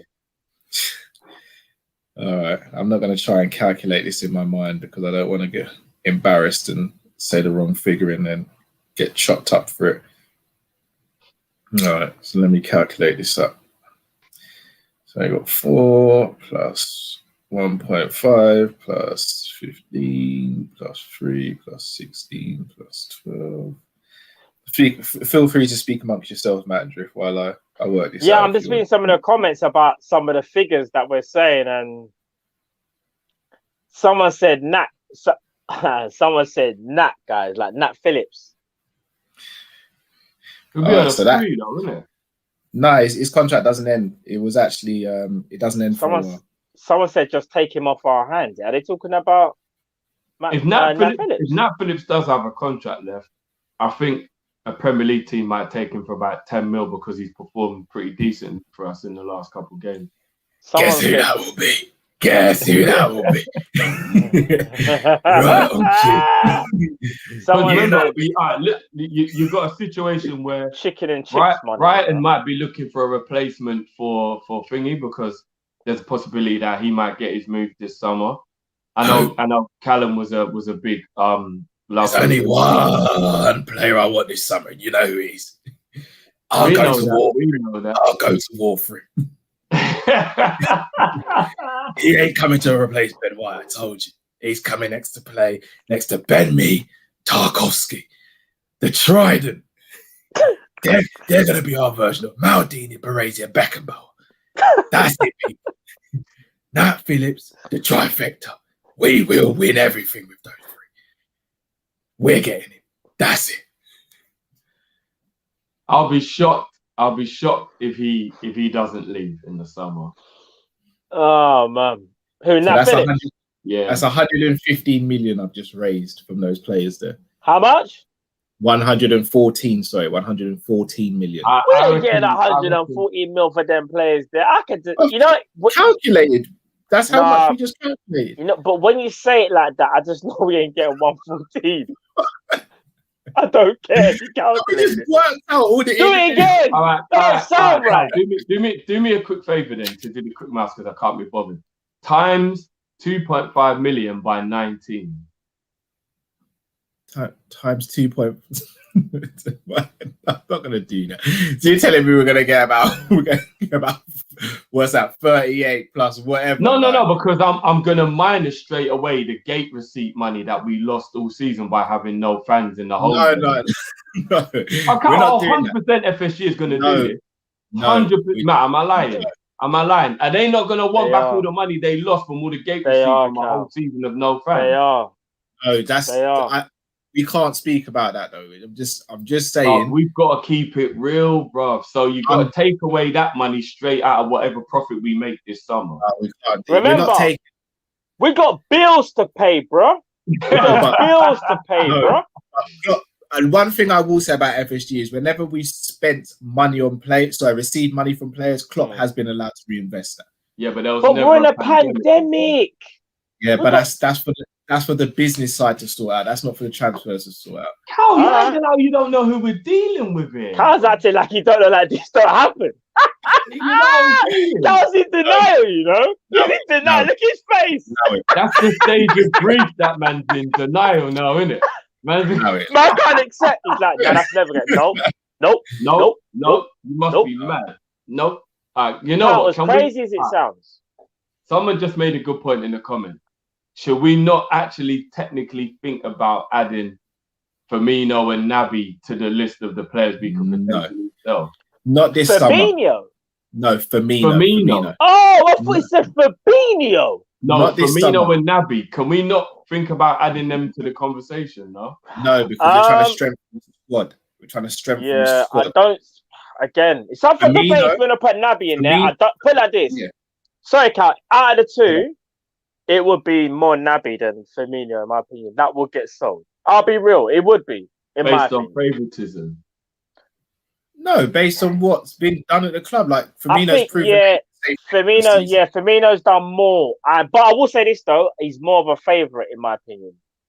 To Klopp, but it's not going to be based on that. But I think that does help, in my opinion. Anyway, it helps. It helps. I know I'm going to get people are going to come at me for that, but Firmino effectively covers two positions in the team, even if he's not a starter. And we've all sat here and said Firmino coming off the bench is not the worst thing in the world. Like, no. But I think if somebody offers us money, he might be a player. FSG could be like, well, if you want this player, then if such and such is offering 30 mil for him, then they might just go, well, you got to let him go if you want this money for this player or whatever. Let me be honest, and I'll be real. Even though Bobby Firmino has let us down in general in terms of his general performances, maybe over 12 months as a whole, when you consider the talent that he's got, I actually think it'll be a stupid move to sell him. Because it would be. Because unless you're going to literally go and buy Mbappe, which you are not going to do, you're not going to do it, It don't make no sense. You're actually weakening the squad. So let me give you an example in the chat. Because a lot of man are saying in the chat, like, and this is, I'm not drawing anyone out, I'm just saying, some people are saying we should go for, like, Patson Daka, like we brought up earlier on. For me, it don't make no sense to sell Firmino and get Patson Daka. It don't make no sense. You maybe get him a pure number 9 and he may get more goals, but it's like one in, one out. You want to strengthen the squad. And also, we know what Firmino can do. I don't know what Daka can do. I don't know if Daka can adapt. I thought Timo Werner was the truth. I thought Timo Werner was going to bad at the Prem. Do I think Timo Werner could do better at Liverpool? Yeah. But am I looking at it now thinking, maybe we got lucky? Like, do you know what I'm trying to say? So this whole Patson Daka talk that people keep talking about, I'm not saying he's bad. I'm not saying he's a bad player. But I'm just saying, you don't sell Firmino and go and get Patson Daka. That, for me, Matt, I would literally sit there and be scrambling eggs all day, not even frying them. I'll be scrambling them. Let me hit you with a thought I had. That made no sense. You know, you have those random thoughts. We see Chelsea, let's say for some weird reason, for financial fair play, they had to get Werner off the books because they were getting Haaland and someone else, some spectacular other player, and they had to like sell one of the players they spent a lot of money on. If they came to Liverpool and said, if you're willing to spend what we spent, which was 48 million or whatever it was, you can have Werner. Like, I know you were meant to get him anyway. We don't want him anymore. If you give us, let's just say 50, they're like, let's make a couple more profit. Liverpool, 50 mil, and you can take Timo. And Liverpool turned around and sold Firmino for 35 mil to say Barcelona or someone and used that money to fund Werner. Would you see that as a good move? No. And that's basing it on the squad. What I've seen from Werner in the Prem, and again, squad. Me and Cal were talking about this earlier on today, fam.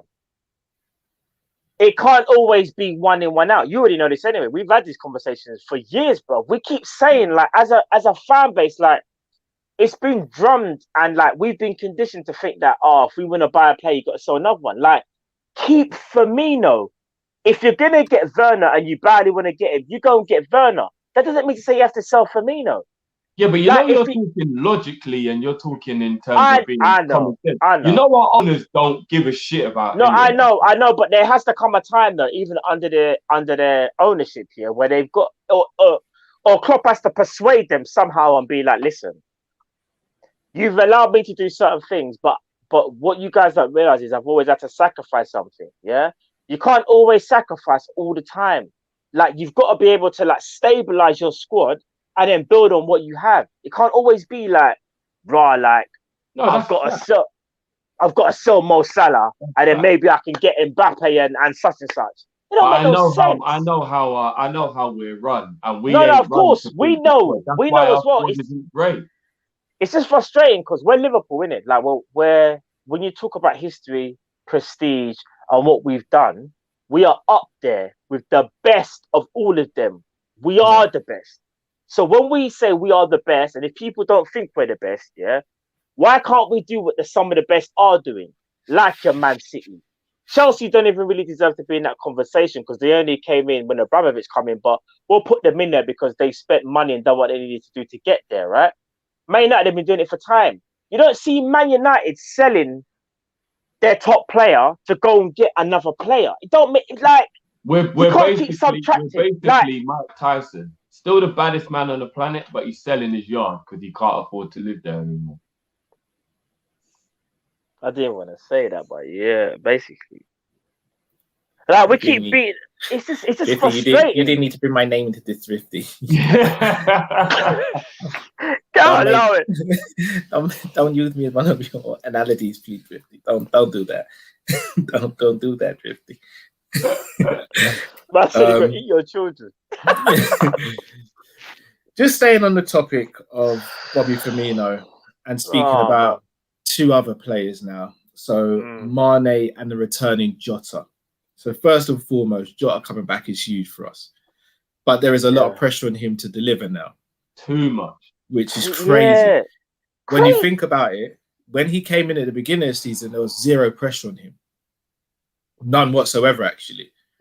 Yeah. Whereas now, he's almost seen as the player who we're looking to save our season, which is crazy how quickly that's turned around. And I think people are forgetting he's coming off a very difficult injury. Like any knee injuries. Any knee injury of any kind ain't the type of injury where you just go, all right, let's just put all the pressure on you now, rinse you till the end of the season. It don't work like that. No, it's not that bad, bruv. Remember what Klopp said? This is what Klopp loves to say. And again, I'm having a little joke here because Klopp says this a lot, but this is his perfect line. You know, Klopp always said, they ask him like, how bad is the injury? Klopp's like, it's not too serious, but it's serious enough that he can't play the next game. Do you know how many times I've heard that from Jurgen? I can't even front. Yeah. He says that line like with Mane. Hey, how bad is it for Sadio, Jurgen? It's not too serious, but it's serious enough that he can't play this game. It's like, bruv, the injury's serious. Months. He's been injured for 3 months.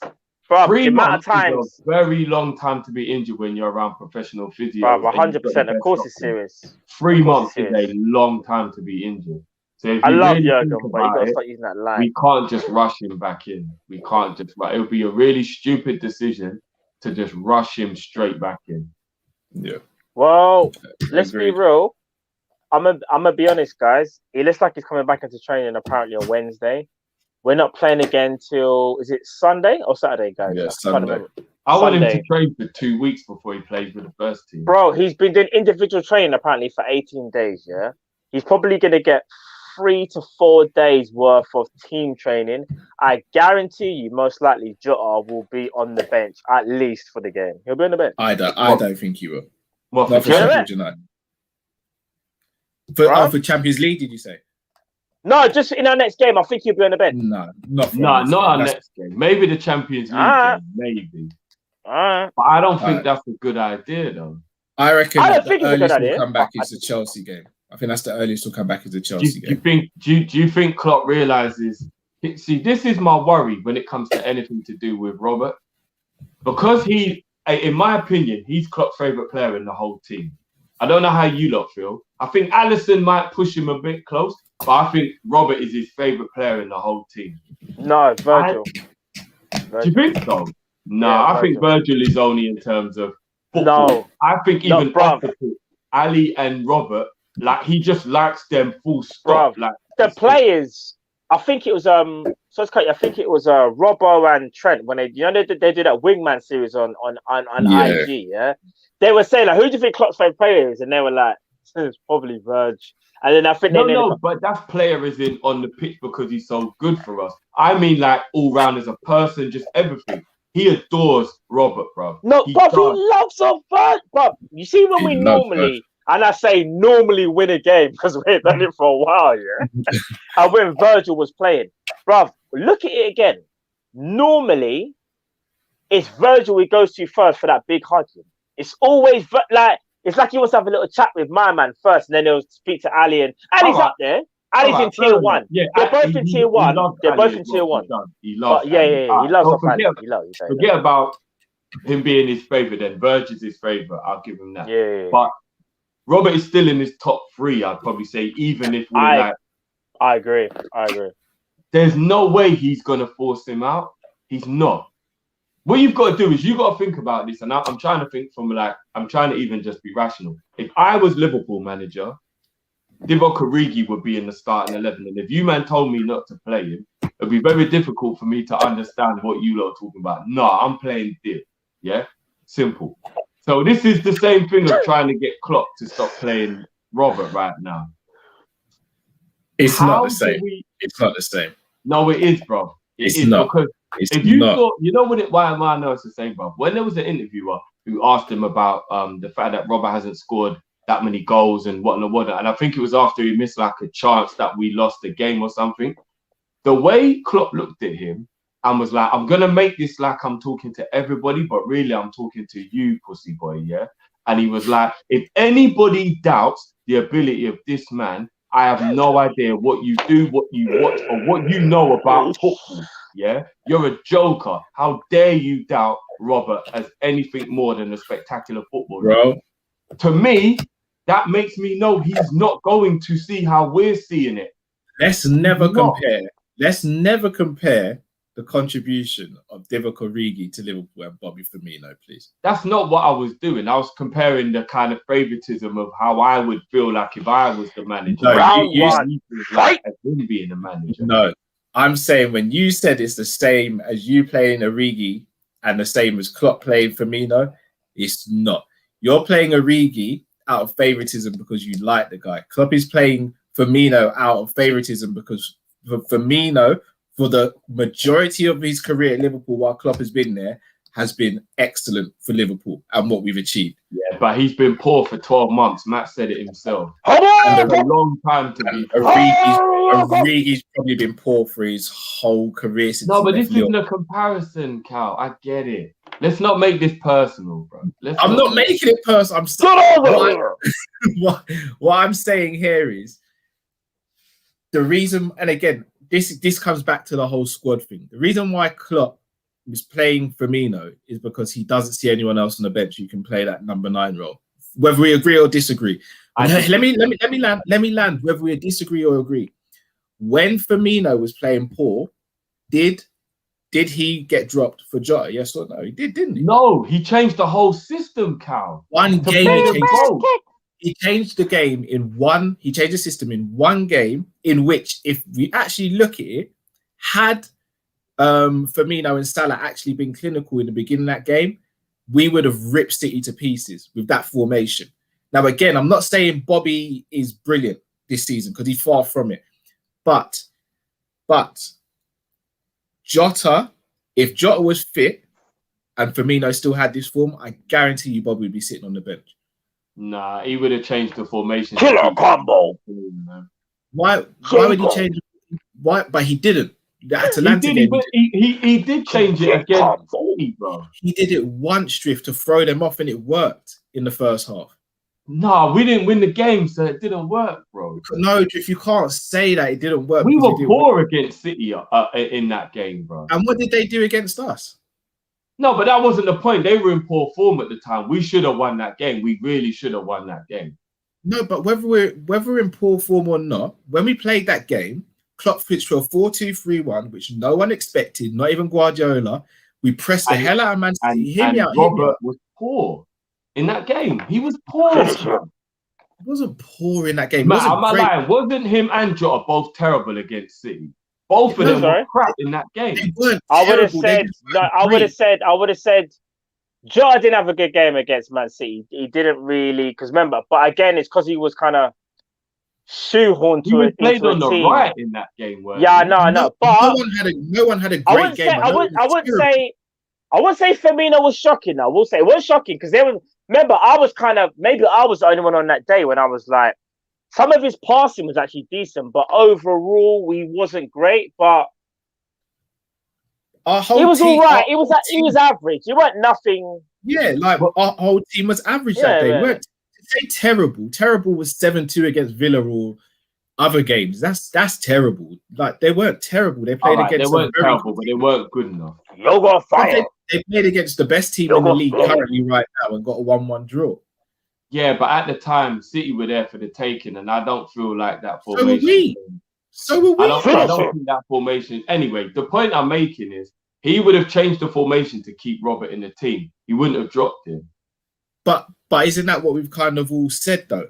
If Bobby's playing in the 10, we'd give him a chance in that position, wouldn't we? No, but what I'm getting at is he's such a favourite of Klopp. Klopp's not going to drop him. He'll still find a way to play him. He'll drop him because he'll have to. Nah, I don't think he will. So, all right, so you're telling me if Jota was fully fit and Bobby was still in this form right now, you reckon Klopp's going to play Bobby over Jota? I reckon he'd be playing 4-2-3-1 to make sure that Robert was still in the team. I think he'll do that in some games, not all the games. He'll always find a way to play him, bro. He's dropped him. He's dropped him this season. When? I can't remember that. What? No, don't give me a cup game when he didn't care about it. Name me an important match that he you're giving Robert. me one game where we shoehorned Bobby in your opinion, where he played a 4-2-3-1. He dropped him in the Champions League and he dropped him in the league. What? No, was it an important game he dropped him in? If it's in the Champions League or the league, then yeah, bro. What Champions League game did he drop him in? Atlanta, where we won 5-0. All right, one game.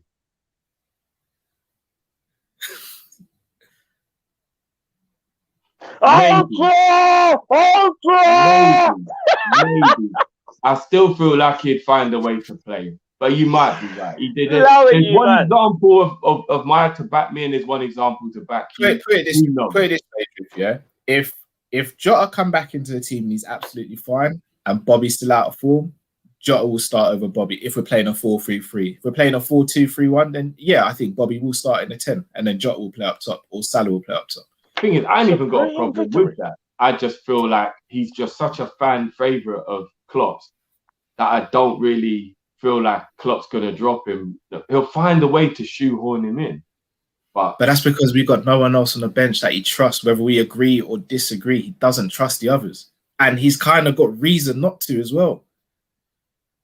That depends who you're talking about, though. You know what I'm talking about. Yeah, but I think that's false. It's not, though. It is. It's not, Drew. It's not. It comes down to opinions. We could be here all day discussing it. But speaking about Jota as well, because we keep on saying Jota's going to come in and replace Bobby, I think there's another player in the front three that needs to be spoken about as well with regards to Jota, and that's Mane. Mane's form this season has been poor. And it's been going under the radar, and people are getting... He's got away with murder this season. Put it this way. If Mo Salah had the season that Mane had this season, goodness me, oh my goodness, the sort of talk that would be going on about Mo Salah. But Mane's been getting away with it all season. I slightly disagree. Mane hasn't been up to his usual standards. That's 100%. I would more describe this as he's having a goal drought than he's playing shit. No. Because I still personally, no one else has to agree with me. This is just my opinion. I still personally see a player who gets the ball a lot and is still trying to affect games. I don't see a player who's like hiding and doing nothing in the match. I still see a player who's doing other stuff, but in front of goal is very poor by his usual standards. So I will say he's more having a goal drought than he's playing crap. For me, that's how I look at it. All right, so, I'm gonna be real. Kyle. Let me say something quickly. Sorry. Let me say something. Drift, you know we love Mane. Like when we talk about Mane, especially like when me and you and Callum are talking, we're always talking about debates with other players. Like we might say to Cal, but is he better than Mane or whatever? Yeah, bro, Mane's the truth. Yeah, but I'll say this, bro. This season, in general, Mane been doo-doo, fam. I'm gonna be real. It's not just about the goals drift, and it's not even about he's not trying. Drift. He hardly beats his man. He loses the ball. He's making bad decisions. That's a sign of a player that's really out of form. Like really out of form. We have to call it how it is. And I know Mane, like Salah, has got so much credit on the bank that sometimes we don't even want to like discredit them or say anything bad about them. But we have to call it how it is because we're real, fam. Mane, as Cal said, if this was Salah, we'll probably be even harsher because Salah scores so many goals where sometimes we kind of just gloss over it and we'll be like, well, he scored 2, but like maybe 3 games in a row he's been poor. Bro, Mane, let's be real. Mane has not been consistent at all. I can't remember the last time Mane put 3 games together where he's been. He's been bad. But what you're saying, I try to keep the energy in terms of when people go at someone. So when people go at, say, Ronaldo, for example, and they say they don't see what he does because he hasn't got no goals and he hasn't got no assists and all that. And I hold the energy when I'm defending him of like, yeah, but you don't see the other stuff that he does when he does the dog work and he holds the ball and he keeps us ticking over and he's always fit and available and blah, blah, blah. And I'll defend him in that scenario for people who try and come at him. When I'm doing the same thing with Mane, Mane's defensive work and Mane's overall play in general is good, and people don't really credit him for it. They only credit him for his attacking play. So even though his attacking play this season has been really, really poor, I still see him doing things like defending, chasing the man, and doing all that stuff. So I'm looking at him more like he's in front of goal, he's been shit. But his general play isn't as bad. All right, let me ask you this. What's the difference between Bobby Firmino and Mane this season, in your opinion? Firmino is supposed to be our number 9, and what we said he used. He's not though. Let me finish. Go on. We used to say Bobby does, which was link play, and he was the system. He ain't even that anymore. His passing is terrible. His overall play is terrible. Like we've all said, he's under-hitting passes, over-hitting passes. He spends more time in the middle of the pitch than he does up front. His general overall play, I'm like, well, what are you doing now? Because what you used to do, you used to press, used to be very good at closing down, anticipating mistakes, forcing the press, starting the press. He doesn't do any of that anymore. So for me, I'm still looking at it and I'm like, well, what are you doing? We used to bly you for not scoring goals because you used to be a press master. Your passing was good. You used to create chances for others. You don't even do that anymore. So what's your point? When I'm looking at Mane, I would say Mane was a press master. He was very good in front of goal, and defensively, he was exceptional. And his link-up play with Robertson was the best relationship we had in our team. I still believe that he does a lot of that defensive work, and he works hard, and he's still doing that part. But in front of goal, yes, he has become really poor at finishing, and he's not really beating his players often as he should be. So I'm going to look at it as a 50-50. I'm not just going to go, he's just shit and he's been shit all season. I'm going to say he's on a goal drought, but I can still see there's other parts of his game where he's still doing what he used to do. And that's just my opinion on it. But can I just say something? Even if you take out a comparison, and I know I use Bobby as a comparison because I wanted to see who you felt was worse, yeah? But even if you take out a comparison, we would all sit here and say Firmino's been poor this season. Me personally, I would say Mane's been poor this season. And the only person that can even hold his head up high is Salah. That's me being real. I don't care how bad you've been, you're still bad. Bad is bad. It don't matter if 10 is bad and 9 is bad or whatever. You're still bad, bro. Mane, well, yes, he works hard, Drift. Yes, he puts in a shift. But, bruv, he's putting in a shift and it's not working. So, yes, we can always sit here and go, Mane's done really well. Like, he put in a good shift today defensively. He's tried to help Robbo.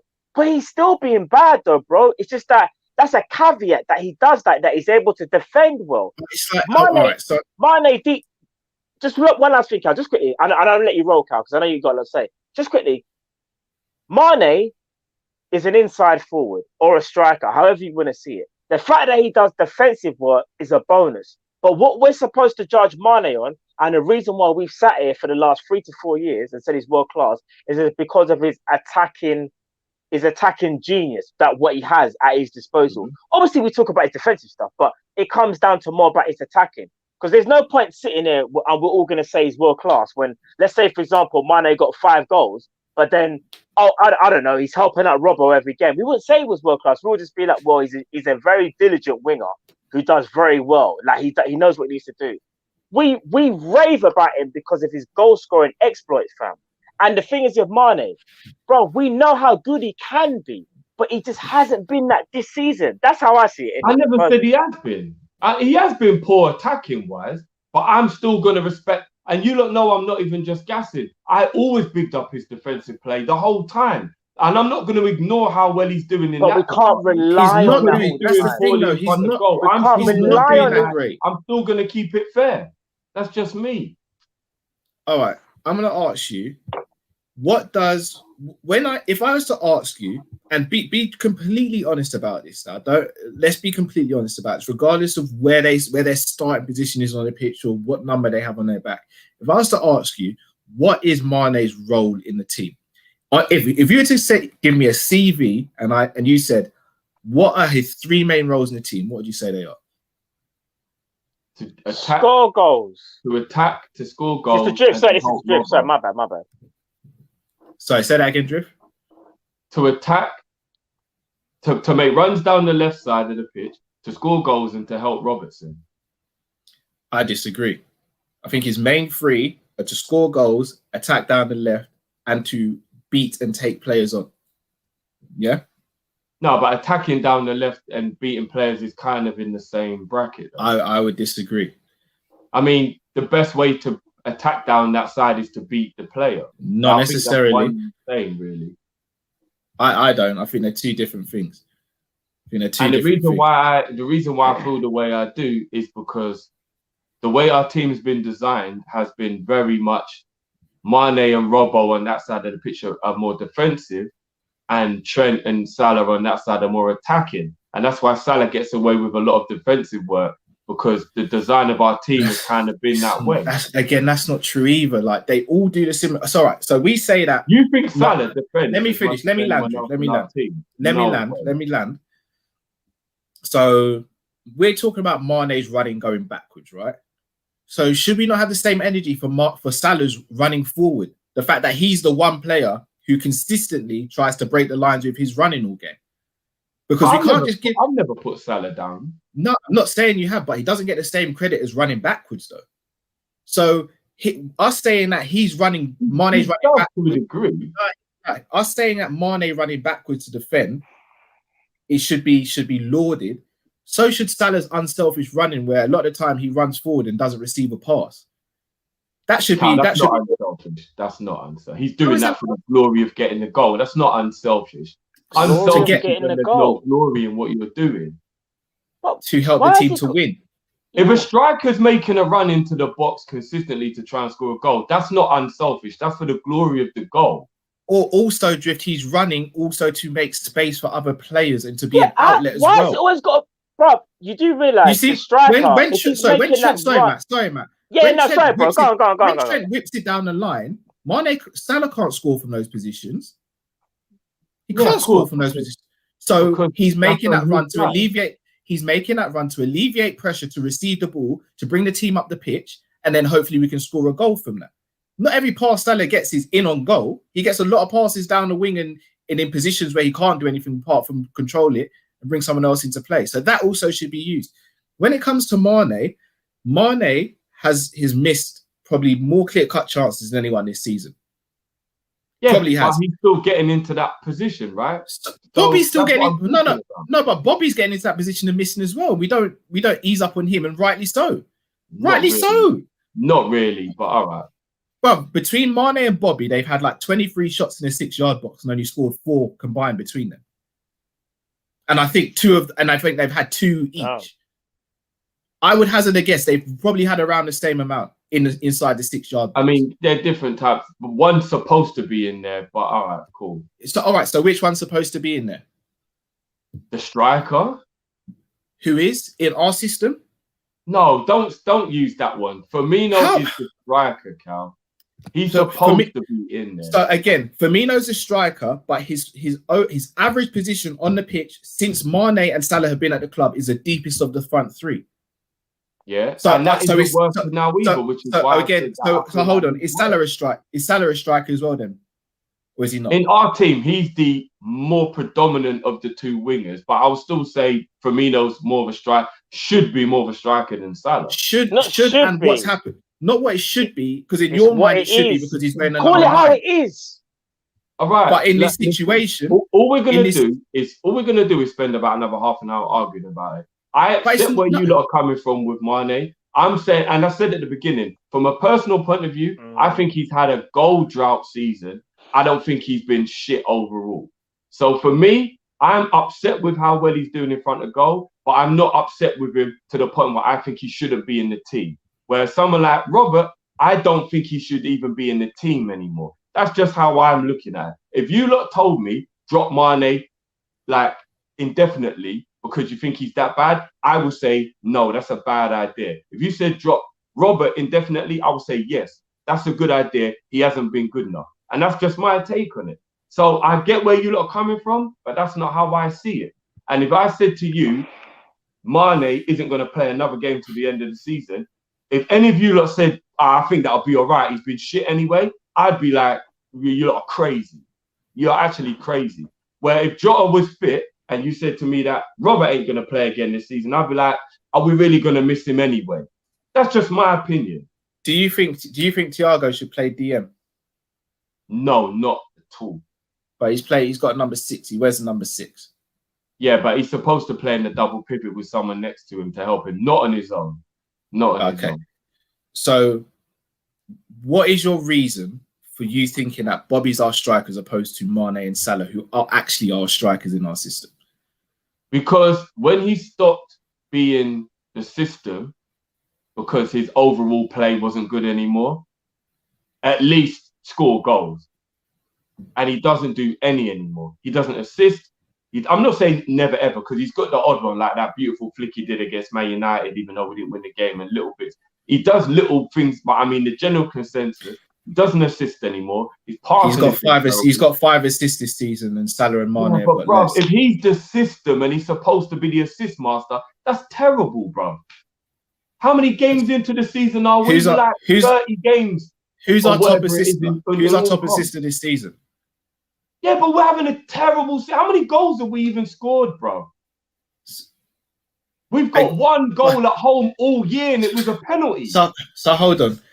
He's got more assists than Mane and Salah, and he's on the same amount of goals, I think, as Mane. But he plays the least advanced of the front three, and probably gets the least chances. No, I don't agree with that. I want to actually see the numbers of how many chances he has to how many he scored. Because I know I want him to at least 2 or 3 chances per game. Just with an eye test. I would love to actually go and look at the stats. But I'm looking at the stats right now. At least 3 chances a game. At least 3 chances. Drift, I hate to break it to you, but Firmino's got more assists, and I think they're on the same amount of goals. Mane scored 1 more goal in the league. Okay, 1 more goal in the league. And how many assists has Firmino got? I think he's got 5. He's got 5, and Mane's got 3. So Firmino's actually got more goal contributions in the season then. Yeah? Or have I read that wrong? He's the striker. 10-9.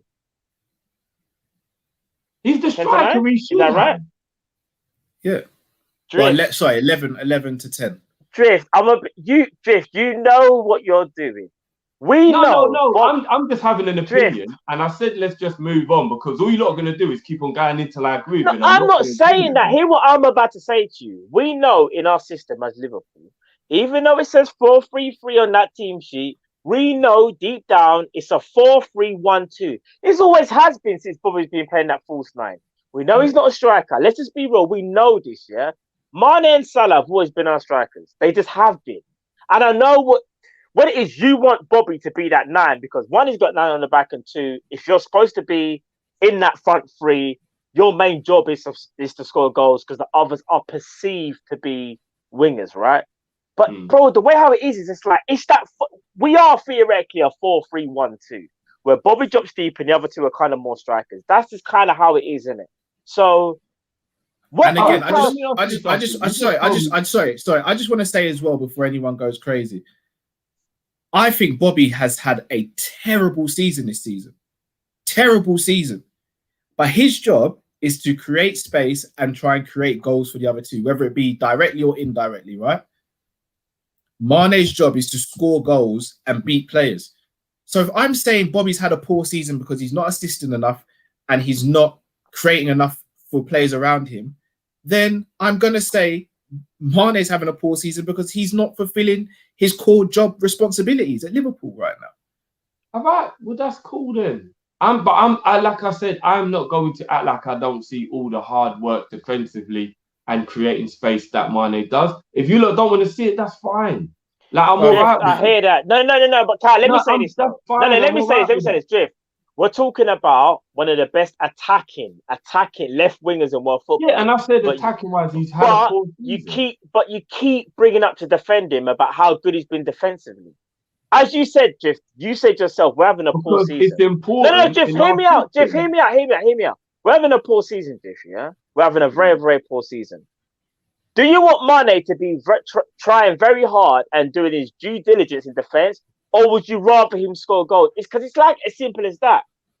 I want him to be both, like he has been for the last 3 years. I hear that, Drift, but we can't keep using an excuse as to say because he's doing well defensively that he almost gets a pass. Do you think he's been poor? I didn't say I'm giving him a pass. Do you think he's been poor then? He's been poor attacking. No, I'm not giving him a blight on that. I'm not giving him a blight. I'm just saying, I reckon he's had a goal drought, poor attacking wise season. It's more than a goal drought, Drift. Full stop. He's not like a Willian where there's just like, you're looking at the situation. But you're going too far. I can't see any positives at all here. You're going too far. For me, he's not that bad. But that's it. Drift, let me hear you out. Let me hear this, yeah? Did you listen? You see how you're out of me the other day? I'm gonna out you, yeah? Not even out you, yeah? But I'm gonna say this. We've had conversations where we've even gone, Mane can't even control the ball, bro. Like, what's going on with Mane? Like, I will take him off right now. That same anger that you've had towards Mane, yeah, when Mane's playing poorly, has been going on for a little while, bro. You didn't say to me, but bruv, here's the joke. You never said to me once in that conversation, but at least he's tracking back, but at least defensively. Bruv, do you want to know why? Because he's Sadio Mane and we want him to score goals. Yes, he does defend well, but bruv, overall, you're right. On a scope, you're right. We want him to be badding up the league and scoring goals. It's very easy to catch me in the moment of anger when we're 1-0 down and he's missed the opportunity that we just created. And then obviously I'm annoyed at him in that moment for missing that chance. But when I analyse the whole game, I'm not as emotional as I was in the direct moment of that one. Fair play. It's easier to be... You get what I'm saying? It's easier to judge it that way. But would you say, in general, because I think this is all Cal's trying to say, in general, would you say Mane's had a good season or a poor season, in your opinion, in your humble opinion? I would say Mane's been a 6 out of 10 across the whole season. Never. But that's my opinion. That's my opinion. So what would you say Bobby's been then? 5. To me, they're just as bad as each other this season. My frustration with the fan base as a whole is we need to have the same energy for all the players. Like, I feel there's certain players in the team who get a lot worse than others and some who just get away with it. And I think Mane is one of the most protected in the team. I do. If this was Salah, I'd shudder to think what we'd see from the fan base if this was Salah. No, but now you're doing something where, because a lot of people do like to be unfairly horrible to Salah, you're kind of thinking, those people have agendas though, Cal. If we're talking about people who are normal, Salah wouldn't be getting abused. There's a lot of people who've got a Salah agenda and say horrible stuff. Even when he's playing well, they say horrible stuff about him. So that isn't really the way to gauge it, bro. No, but we've done it on here. We've had to catch ourselves on here and be like, well, boy, Salah, when you watch the game back, he might have missed 2 chances, but overall his game was really good today. But we've done it. Like, if Salah had the same... I'm only ever annoyed with Salah for being greedy. That's the only thing I ever get annoyed with. If Salah had the exact same season as Mane right now, a lot of people would be saying to sell Salah. They would, And again, the only reason why I would slightly say it is a bit different is because Salah is literally the one our team is designed for more to get the goals. And therefore, by design, it's how he does get more goals. So if he starts having a goal drought, you do look at the situation without disrespect and think, well, if Salah's not scoring goals, there's not much more that he's contributing to the team. Whereas, as I said, by Yeah, but he's design, getting assists. our team has always been that Mane isn't as much of an outscoring goal scorer because he's got a bigger role in the team that involves being defensive and getting more involved in the build-up than what Salah has. And whether we want to admit it or not, whether you want to see it, we can agree to disagree. But in my opinion, our team is designed more for Salah to score goals than anybody else in the team. Even if it's because he's the best finisher, whatever the reason is, I believe that's how it is. And I watch Salah do way less defensive work in general over the last 3 years because by design, it's get Salah in front of goal as much as possible. There's been times when Klopp even plays Salah up front because the goal is more get Salah in front of goal. So for me, if Salah stopped scoring goals, it would be more of a problem because of what he would bring with all the other stuff to what I would say with Mane. But that isn't meaning that I'm not annoyed with Mane for missing these chances because as you pointed out, Matt, I've been vexed with some of the chances. I'm like, how on earth has Mane missed that chance? But I still appreciate the defensive side of the game that he does. That if someone says to me, as Mane been shit this season, I'll say, in front of goal, yes. Overall, no. Because I still see the other stuff he's doing. And that's why I'm saying... I'm not I never said he was shit, bro. There's difference between being shit and being poor, bro. Okay, so can I ask you... Can I ask you then, Drew? Has Bobby been good defensively this season? And tracking back and covering space and stuff like that? He doesn't do it the way Mane does, so it's not really comparable in that way. He's been okay. This is over my can of worms. I can't. No. He's been okay at doing it. But I still don't even think he's been that good at doing that either. Not like he used to be. But you know, when we speak about Bobby, we never speak about his defensive contribution or anything like that. We only ever think about what it was in a different way. It was pressing from the front and anticipating. No. I'm saying we don't speak about anything. When we speak about Bobby, we judge his performance. We judge him on has he scored or has he created enough for the others in the front three. Rightly so. That's his job in the team. And again. So if that's his job in the team, and I'm saying he's been poor this season, and I'm saying Mane's job in the team is to score goals and create from the left-hand side, and he's not done that this season. Yeah, but you're deliberately ignoring that he has a very big defensive responsibility because it suits the argument. How? Look, I've already said Bobby's been dead this season. I'm not trying to say one's been better than the other. I'm trying to say... man, I'm pouring a drink, you know. I'm trying to say, if Bobby's been poor, I'm trying to say Mane's been poor as well. And as a fan base, we need to recognise there's two players in our front three who are massively underachieving this season, which is putting too much pressure on Salah. Attacking-wise, I agree with you, but not overall. All I wanted to do is make the point that I still appreciate what Mane does, all-round play, even though I do think he's been very, very poor in front of goal. That's all I'm saying. But everyone else wants to act like Mane is his only job in the team is to score goals. Therefore, he's been crap all season. I'm like, no, I'm not having that. And it's not our favoritism. I watch Mane do a lot of off-the-ball stuff and a lot more than just score goals. That I'm not just going to ignore that because he has been poor in front of goal. And that's just my opinion. So if I was to tell you that Bobby's completed more pressures, more interceptions, more blocks, more tackles, and more clearances than Mane, what would you say? I'll say I don't care about stats. I told you that from a long time. Mum would say, crazy. "Oh, say, Griff, that's crazy, that's a lot. How can we say we don't care about stats? I'm not going to sit here and say stats are the be all and end all. They're not. I'm going to say to you, stats within context hold a lot of weight. And those stats within this context hold a lot of weight. Read those stats to me again. So I'm not going to lie to you. If you ain't want to hear it, you know. No, I do want to hear it because if you want me to see your side of the story, then I want to understand it properly. By the way, do you know what my side of the story is before I continue? No, I'm not even trying to take the mic. You think Mane's been just as poor as Firmino? Yes. And I disagree. And that neither of them should be getting away with how they've been playing. But I feel like Mane has. Okay, so pressures. Just read those stats for me again. So pressures. What does that even mean? What's a pressure? of times applying pressure on the opposing player who's receiving or carrying the ball to release. So pressing, basically. Oh, so pressing, basically, then. Like how yeah, often but you press the player? well, the term is pressured, but yeah, it's not just Okay. pressing. It's trying to cover the space around the player as well. So pressures, Bobby Firmino scores higher than Mane. The number of tackles, Bobby Firmino scores higher. The number of interceptions, Bobby Firmino scores higher. The number of blocks, Bobby Firmino scores higher.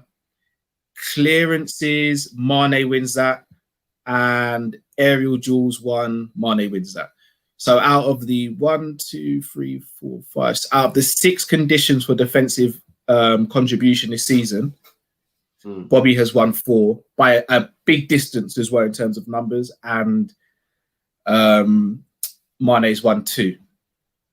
Fair enough. That adds a bit of solidity to your argument. Fair enough. How many games have both of them played, by the way? Bobby's played. He started 23. I don't know how many of those he's finished, and Mane started 21. Okay. And by and large, Mane finishes more games than Bobby. No, I'd probably say they both mainly finished. Not this season. But at the end of the day, you got a point. It starts to help me to understand where you're coming from. I still think context is needed, even so. Like, I don't know, Firmino could have had 2 amazing games where he did 10 things in that one game and it's boosting up his numbers. It could be. There's still context needs to be added because what's the average per game? But at the end of the day, at least I know a little bit more where you're coming from. But I still sit there and watch 90 minutes of a game, every game, because I don't miss 1 minute of a Liverpool game. And for me, I would still say Firmino has been way worse than Mane this season. But statistically, if it's not looking like that, then maybe I missed something. Should I now have a look at Salah's to see how they compare to Mane's? No, because this conversation is just going to keep dragging out. There's no point going over and over. No, I can't. Bring it up. I need to see it. I want to see Salah's been the best of our front three. No, but from a defensive point. No, I want to see from a defensive point. I actually want to know from a defensive point. Go on, then. Just out of interest. So, defensively, Mane's beat Salah there, but only 3 more pressures. Tackles, let's not do that. How many more? Did he win or did he not? All right, fair enough. Tackles, it's not even close. Mane stumped Salah there. Would have thought so. In fact, Salah only beats Mane on one of the 6, sorry. Damn, and I'm not even going to say that means Salah's bad. It's because the design of our team is that Salah's not meant to be better defensively than Mane, which is the point I was trying to make. Our team is set up for Salah to be the bigger goal threat, and Mane does a lot more defensive work. We all sit here and we all say Robertson's a better defender than Trent. That's a fact. But you know what's always helped Robertson is that Mane is on his side and he does his defensive work, and that Salah very rarely ever covers Trent and is exposed a lot. We know this, guys. Let's not act like it's not how our team has been for the last 3 years. Sorry. One more thing, Matt. You're speaking about Salah and how the team is designed around him. So why again is the energy not the same for how the team's designed around what Bobby's job is and what Mane's job is then? Because Bobby's job, I think that Mane is doing half of his job still. And Firmino's stats, if you're supposed to be the main creator in the team, which he is, bro, 5 assists isn't good enough for the main creator in the team. But we've already established that assists don't necessarily equate to how creative you are all the time. And the assist before the assist is never counted as an assist either. Yeah, that's true. I'm not going to act like that isn't. But I still think you've got to have more than 5 assists, even if that's the truth, if you're the key creator in the team.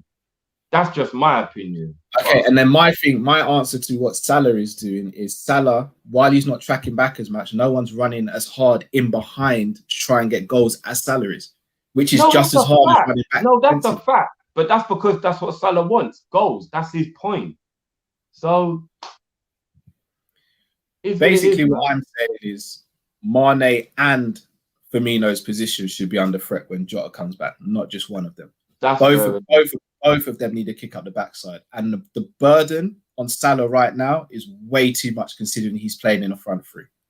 Way too much. I would drop Firmino. If you would drop either of them, that's fair enough. I say you throw them their names into a hat, and whoever's comes out, that's who you drop for a game. Personally, they've That's both fair been as bad enough. as each other. That's fair enough. Both been as bad as each other. All right, we'll move on from this now. So I'm going to read some of the super chats to get some of these out and then get into the next topic. In fact, no, I may have to just read the super chats and then end it there, actually. Say, Yeah. All right, so I'll get through the super chats.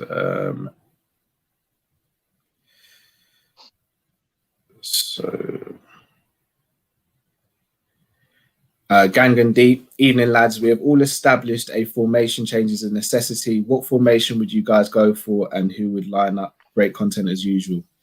What formation would we go for? What formation? 4-2-3-1, based on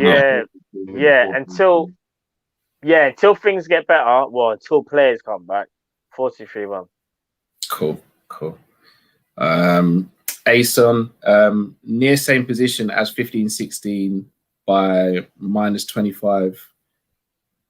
I believe that is. We had 35 points. That season we had 35 points, was 9th.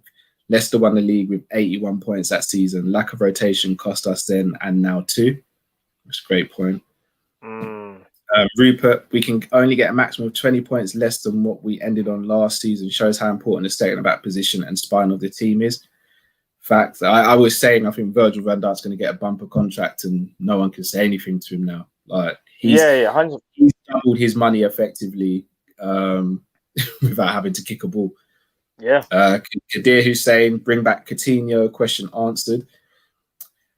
I don't think we can't afford his wages. What is he, 29 now, isn't it? I think 28, 29 now. That's yeah. Yeah, I haven't been watching the La Liga at all this season. Has he been playing well this season? He's injured at the moment. And I think there's some type of clause where if they don't play him or something, they don't have to pay. I think it might even be us. I'm not too sure, but they're not playing him, basically. He ain't been playing, fam. You ain't missed nothing from Coutinho. He ain't been playing, bro.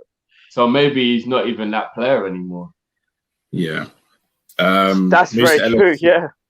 Might as well go all out for Grealish. He does both in terms of attacking play. MF, if you watch City games, Mahrez, Bernardo Silva, De Bruyne dribble and shoot from outside the box if they can't break down buses. Facts. They do. Moose LFC 21, not going to lie, I'm tired of shoehorning players in. If we're going to buy a 10, I'd rather get a specialist. If we use Bobby, we'll still have to replace him in a year or two. Get me Grealish or Maddison. Agree with that. A-Spec, Grealish suited to our system more than Maddison. We need players who can run at people 1v1, commit defenders and make space. We're too predictable. Musa LFC 21, Harvey is being promoted and groomed to cover left, right and number 10. Do you guys agree with that? That's a lot. A lot of pressure. Yeah, I think he's been groomed to play hopefully the 10, but you might be right, I don't know. A-Spec Limited. If I offered you Grealish, Mbappe and Neto right now to replace Mane, Firmino and Salah, would you take it? All hypothetical, just interested in your view. Who are the players again? Sorry, Cal, read it one more time.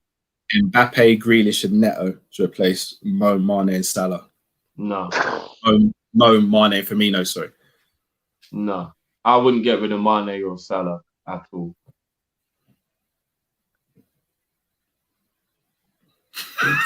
Matt's glitching. You're thinking about Mbappe a lot, that's why. Yeah, I am still. I can't even lie. Form-wise, yes. On terms of overall quality, I'd probably say no. Only because of Salah. Yeah, it's only because of Salah's doing a mazza, but think of the future. What I'm gonna say. I'm not saying I'm just saying people think of the future. Future might look kind of bright still. Sport Guru, I would take Asaidi, Elzar, and David Ngog right now. Asaidi, yeah, man. Dinesh, evening, ladies and gentlemen, and everyone. Callum, you and the boys, what are your view on FSG donating 2.5 billion to Trump's presidential campaign?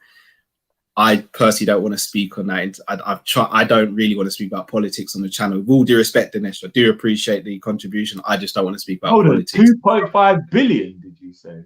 That's got to be. I think that's Million. a mistake because Sorry, I don't think. 5.2 million. Sorry. Oh, I was good.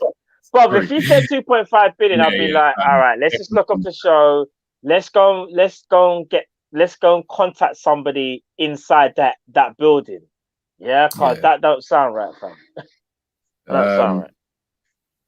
Abubakar, to be honest, some of the mainstay players need to visit the basement, i.e. Firmino. I agree, he does need to visit the basement and take a long, hard look at himself, even though there's no mirror in the basement, is there? So I don't know how he's going to do that. Lloyd McCallum, Rod, Drifty just gave us a choke slam. This is when you went on that movement, Drifty, where you just killed us on the stream still.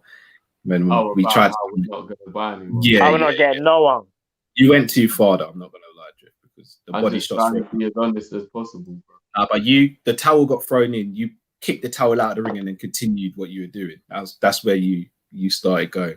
Mr. Krusty Krabs FSG, wet pants after all those scrumptious summer plans. Genie Houdini, there's a scene in the movie Creed where Adonis is fighting the champ and lands a clean hit in the second round, causing the champ to bleed. And Adonis says, he bleeds like me. That's how opponents feel when coming to Anfield. Very true. Very true. Chuck, didn't Liverpool beat Palace in a 4-4-2? Why haven't we went back to that? It was more of a 4-3-3 that game. But we were a lot more fluid in that game. Namdi, thank for your contribution. Gangan Deep, I heard Minamino might be moved on to Sevilla in a deal which involves us getting Lucas Ocampos. I don't know how true it is. I wouldn't be happy with that. I don't think Ocampos is good enough for us personally.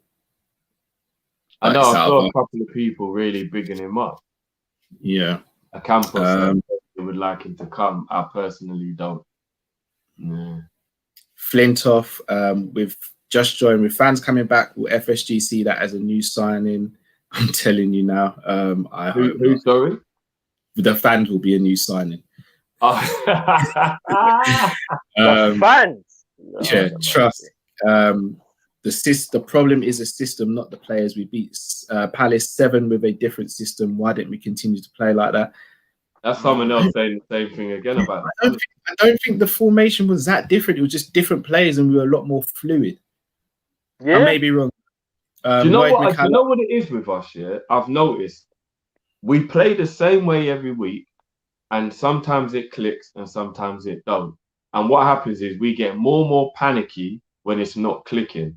So if you look at the West Ham game, if you look at the Tottenham game, if you look at the Crystal Palace game where it was working, the flow just became easily and open because I guess the confidence was working during that time, and we were kind of still playing the same way, but we just managed to, I don't know, still be what we're used to. But then if you look at games like with the Brighton game, with the Burnley game, with the Man City game, we get panicky. So I don't even think we necessarily played that different, but we get more and more panicky for me. And then as we get more panicky, we just start to just cross for no reason. And I don't know, you can just tell that the team don't feel like it's going to happen the way they used to feel like it's going to happen. We used to go into games, and even if we weren't winning the game, we'd be like, oh, we're going to score. Don't worry about this. It'll be fine. Like, even if it's in the last minute, we'll score. It's cool. And we all kept our cool, and the demeanor was just calm. Now we look very panicky and sketchy and worried about what's going to happen, because teams have been playing low block against us for a while, you know.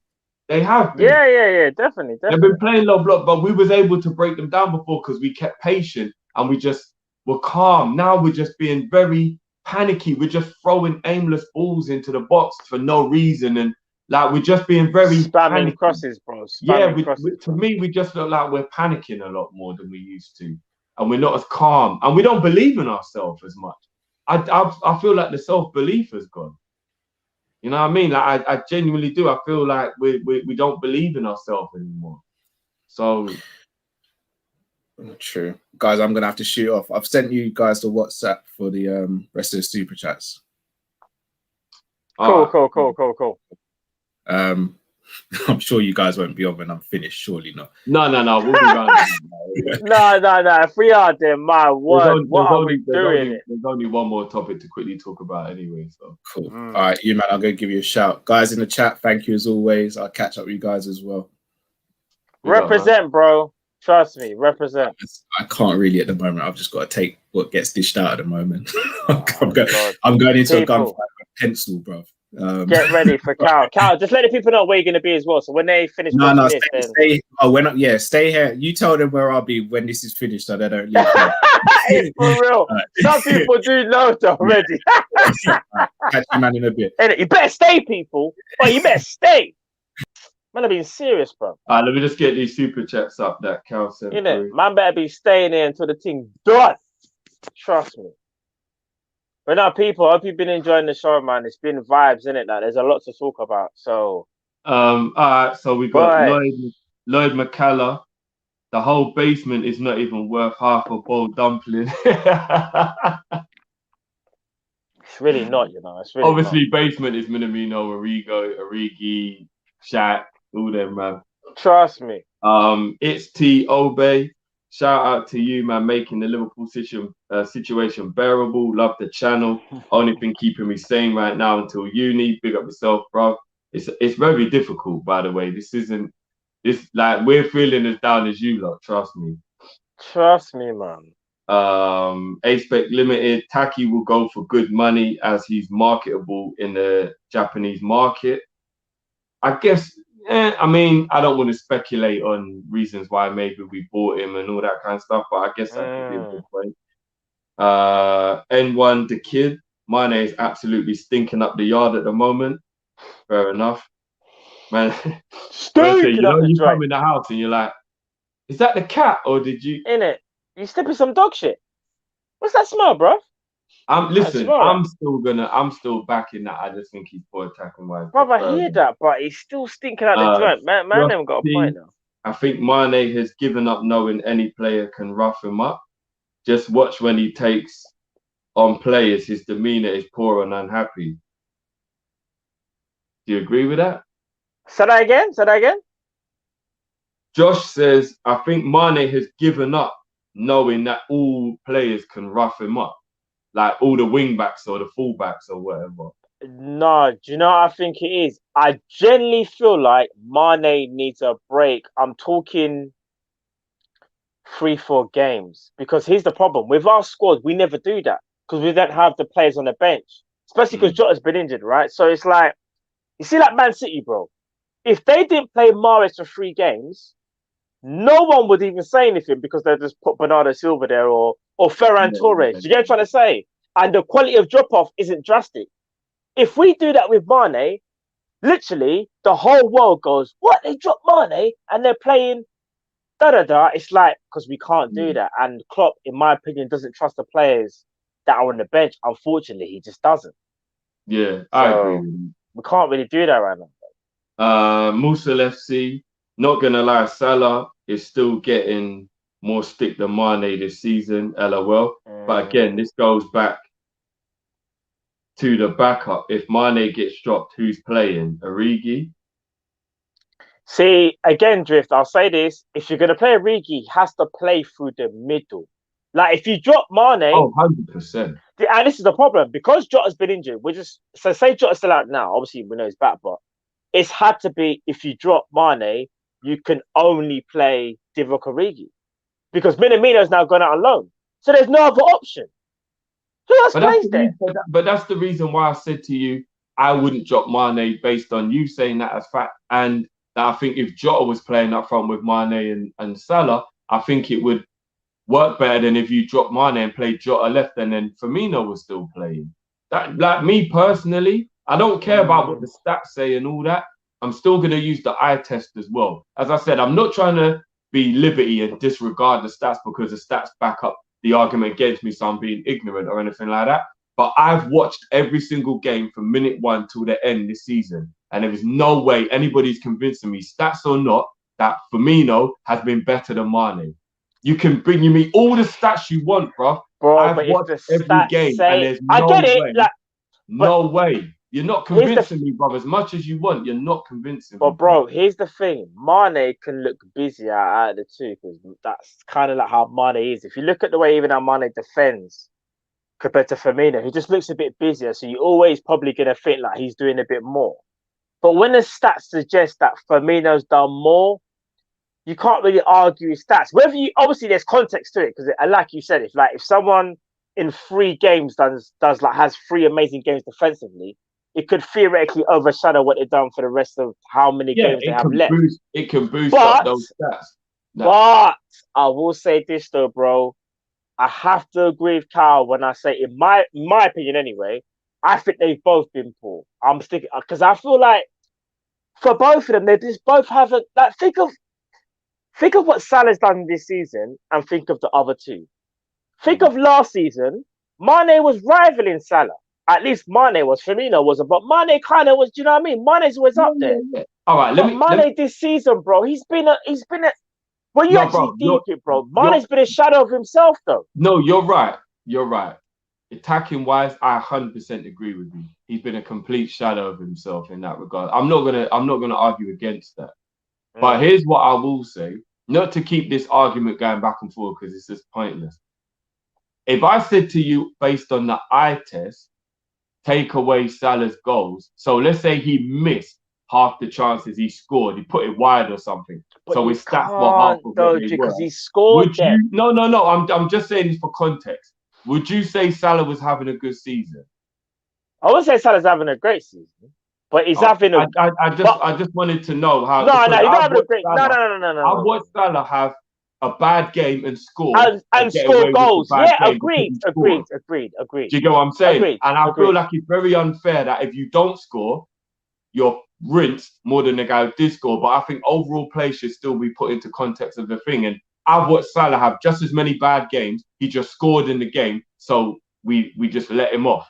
And we all need to chip in now as a group. And all the players need to get back to all playing well. And scoring a goal isn't the only thing that's going to contribute to the all-round play of the team. But again, that's just my opinion. So just quickly to finish off with the super chats. Mo to the O, M to the O, sorry.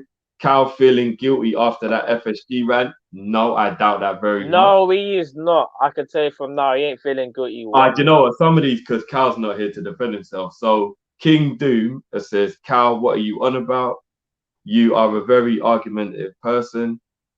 Attacking and taking on a player is the same thing. Come on, man. He's not here to defend himself, but that was in defense of me of what I was saying. He's not here to defend himself, but you was in agreement with Cal, right? When Cal said that he thinks taking someone on and attacking play are different. And I said, I think they're pretty much the same thing. What do you think? When it comes to attacking play, doesn't necessarily mean take-ons because you can always create space as well. I think we kind of like don't look at like creating space as being attacking because you can be attacking, make a run, you might even run off the ball. You're being attacking, you know. You might not even have the ball. So I think it comes in variables. Like running off the ball, remember, is attacking. You may not have the ball. Doesn't necessarily mean you have to take a take-on. So I have to disagree with that comment. It's all about context, though, Drift. Trust me, fam. No, it is. Context. That's what I'm saying. That's why I don't feel that anybody's wrong or right. I don't feel like anybody's wrong or right. I just think it's an opinion. Just like I'm not trying to get you lot to agree with my opinion on Mane. I'm just saying that's how I see it. If you lot don't agree with me, then that's fine. Bruv, listen, let's not talk about agreeing because, in fact, I won't even say the name, but there's a defender that people say I've got an agenda on. And because I don't agree with a lot of people, they say I've got an agenda. It's just my humble opinion, innit? That's what I'm going to say, bro. Big up Ty for a £5 super chat with just a contribution, no comment. Big up yourself for that, bro. Big up, man. BC, Drifty, if Salah scores, the team wins. No, just Salah. I guess he means if Salah doesn't score, we don't win. If Salah scores, we do win. I think. Obviously, Salah's a big part in my opinion, obviously, Salah's a big part to us winning games because obviously he's our main goal scorer.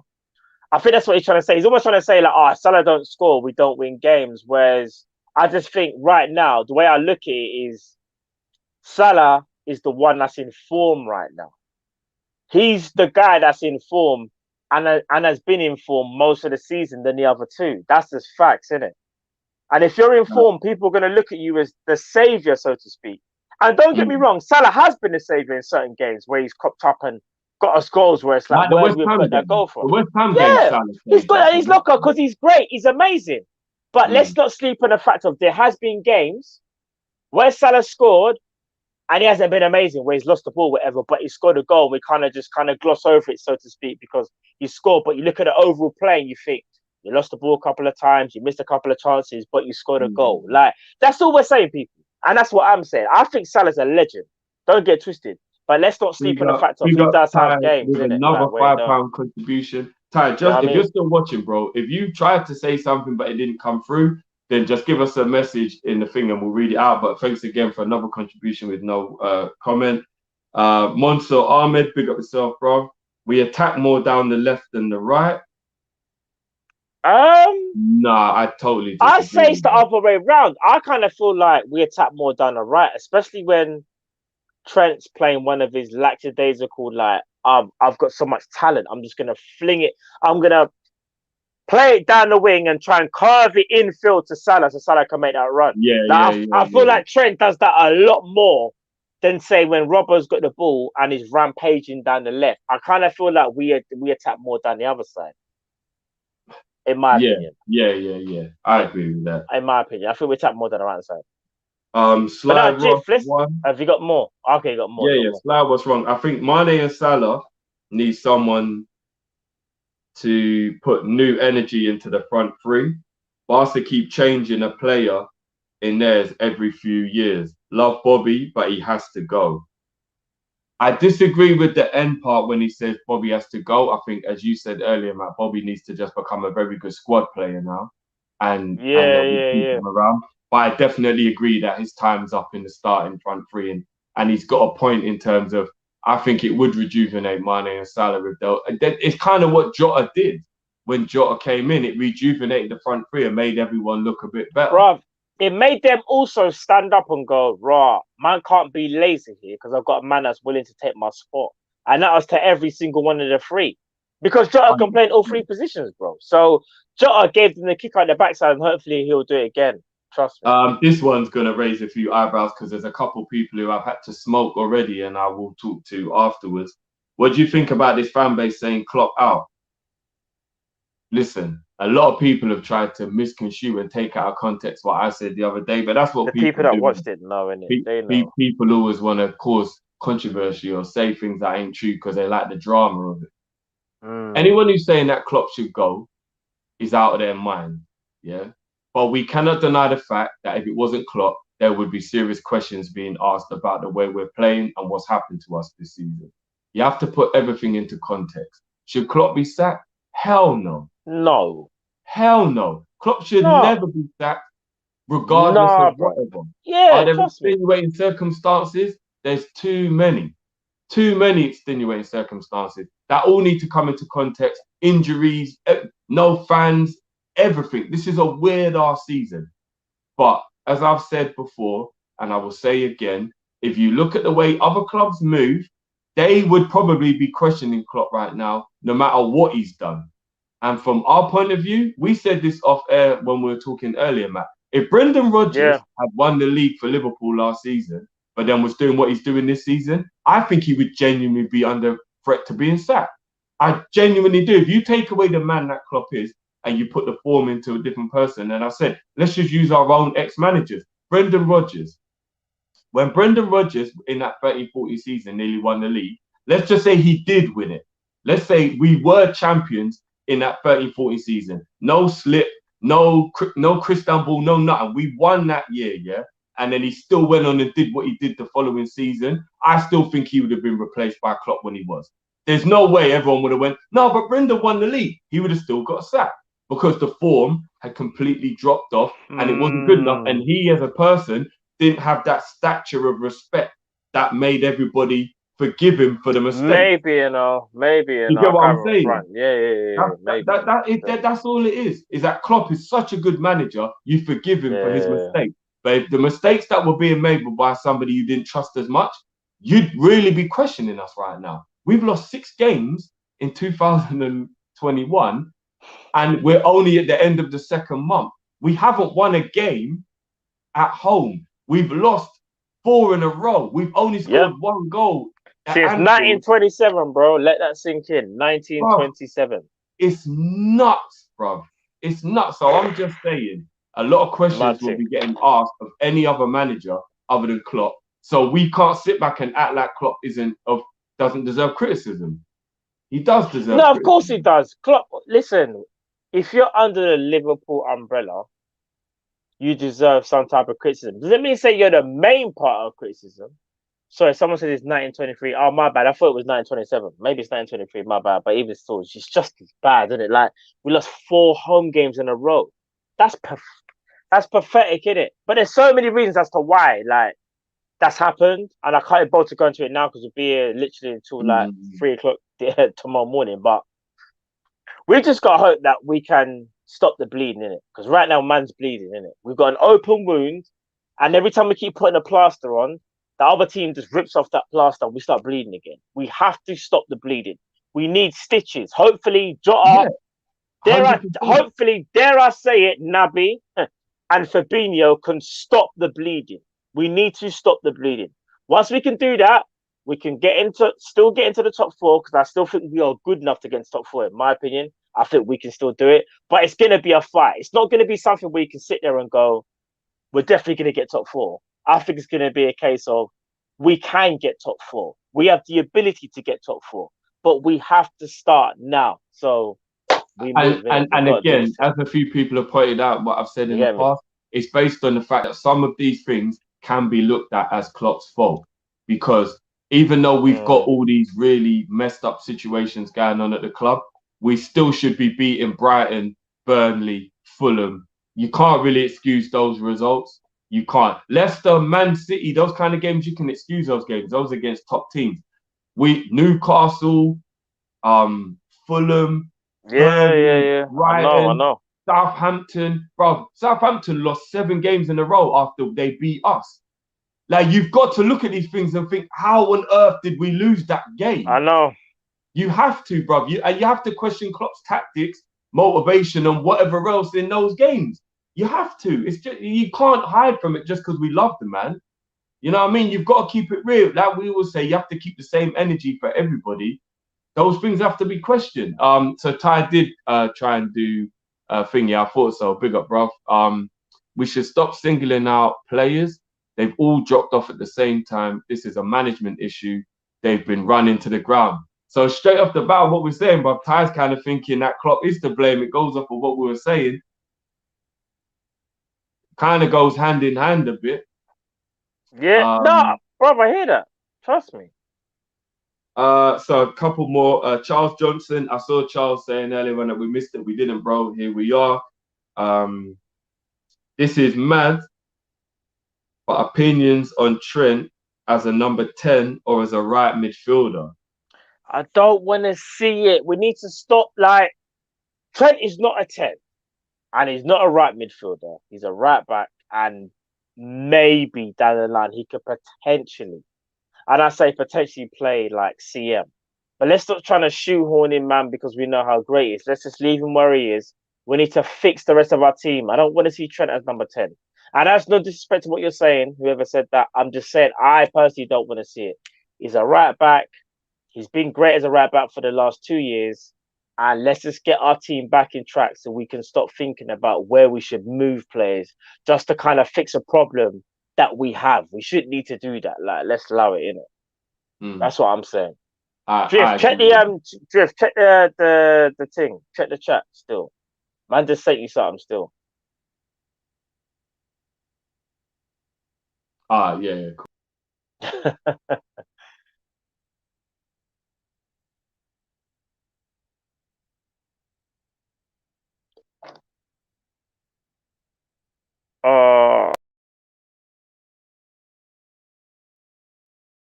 All right, guys. Slight technical issue there. Tahiri, just quickly before we wrap up. Question that asked Doctor, why so long on injuries? Look, I genuinely do believe that it could have something to do with that Arsenal physio, but I don't want to speculate. All Arsenal do is get injuries, and then as soon as one of their doctors comes, we get a lot of injuries. We've watched some of the injuries happen on the pitch, which obviously the doctor can't really do nothing about. But coincidence, I don't know, innit? But just before we wrap up, one thing I wanted to say, Matt, we won't talk on it long because obviously we are going to wrap up now. But by the end of the season, last game of the season, there's a possibility 10,000 fans could be allowed in the stadium for the Crystal Palace game, and obviously around 10,000 is obviously sixth of the capacity roughly. But it would be only if that last game of the season is actually we're playing for something, I guess will really influence. Listen, fans are still fans, innit? Like, we've made it. I think you guys have, not even you guys, I think we've all noticed that fans obviously are a big part of Liverpool, innit? Like, even though I've kind of gone on record and said, like, right, like, fans are important, but we should still win games. But I'll be real. We should still win games, but fans are important to our club and our history. You look back at our history and you look at what fans have done for us to get us over the line. It's always been a thing, innit? Bro, 10,000 fans, in my opinion, is massive, because I kind of feel like 10,000 fans gives you that onus that someone is behind you and they're cheering for you. And if certain players... only in the last day, though. Only in the last day. That is true. That is true. But at the same time, it's like, we might need that on the last day. We don't know where we're going to be. Yeah, that's what I'm saying. It depends whether that game is actually we're fighting for something. Yeah. And hopefully it's not. So it's not a thing where, we're waiting for the last game of the season where we've got to do something. But let's just say if it is, it will be no harm, bro, to have the fans there cheering us on and getting us over the line if we need that to happen the last day of the season, isn't it? That's one thing I will say. Based on how happy everyone is to hear that fans might be back in, do you really think, and just big up Charles Johnson here for becoming a member, big up yourself. Oh, yeah, big up yourself, Charles, bro. Big up. Do you now get where I'm coming from, bro, when I say I think a big part of why we've been shit this season is the fans? And I know you lot say it can't be an excuse, but I genuinely believe it's a massive reason for why we've been so crap. Do you know what? It's a part of the reason. I will say this. It's a part. Just like how injuries have been. So injuries, recruitment, and I'm talking about not getting a centre-back and a striker. So injuries, recruitment, fans, there's something else I was going to say, Klopp's tactics. It's like everything has had a part to play in our season, bro. It's not just like one thing. It's an accumulation of things. That's what's so frustrating. Because it's like you can't pinpoint one thing and say, because of fans, we haven't won games. It's been because of a lot of things, bro. We lost Virgil van Dijk. We lost Gomez. We lost Matip. But then, like, you start to question... I still think it's huge, though, bro, for us. No, true. But then, like, and Fabinho, then you look at, like, Klopp's tactics and you think, should he have started certain man? Obviously, Klopp's been through some personal stuff as well. Then you look at, did he get the right back in? Yes, we got 3 players in, but we sold Lovren and got in Simicast. Like, it don't make no sense. There's just so many things, bro, that you look at in this season where you look at and just go, right, you know what? Man just needs to just write off this season and start again, because there's too many things that have just gone wrong in it. Like, it's that simple, innit? Just go on for a couple more. I'm on 3%, just letting you know, fam.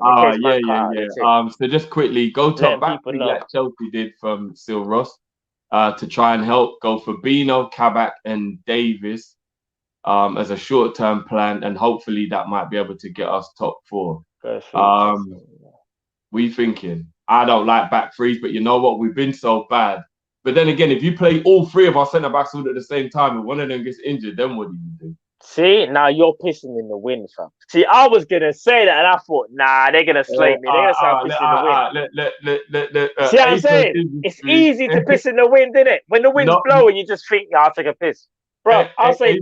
Injuries, no manager will want to come in even if Klopp isn't backed fully after winning the Premier League and the Champions League with those little funds.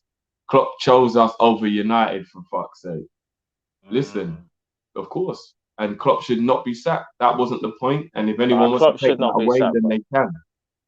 He cannot go without criticism, is what the thing. And as Matt put up on Twitter yesterday, we're in third place from bottom of relegation form in the league. There's only 2 teams in the league who've got worse form than us in 2021. That's peak. That is peak. We're supposed to be the champions, and there's only 2 teams in the whole league who've got worse form than us in 2021.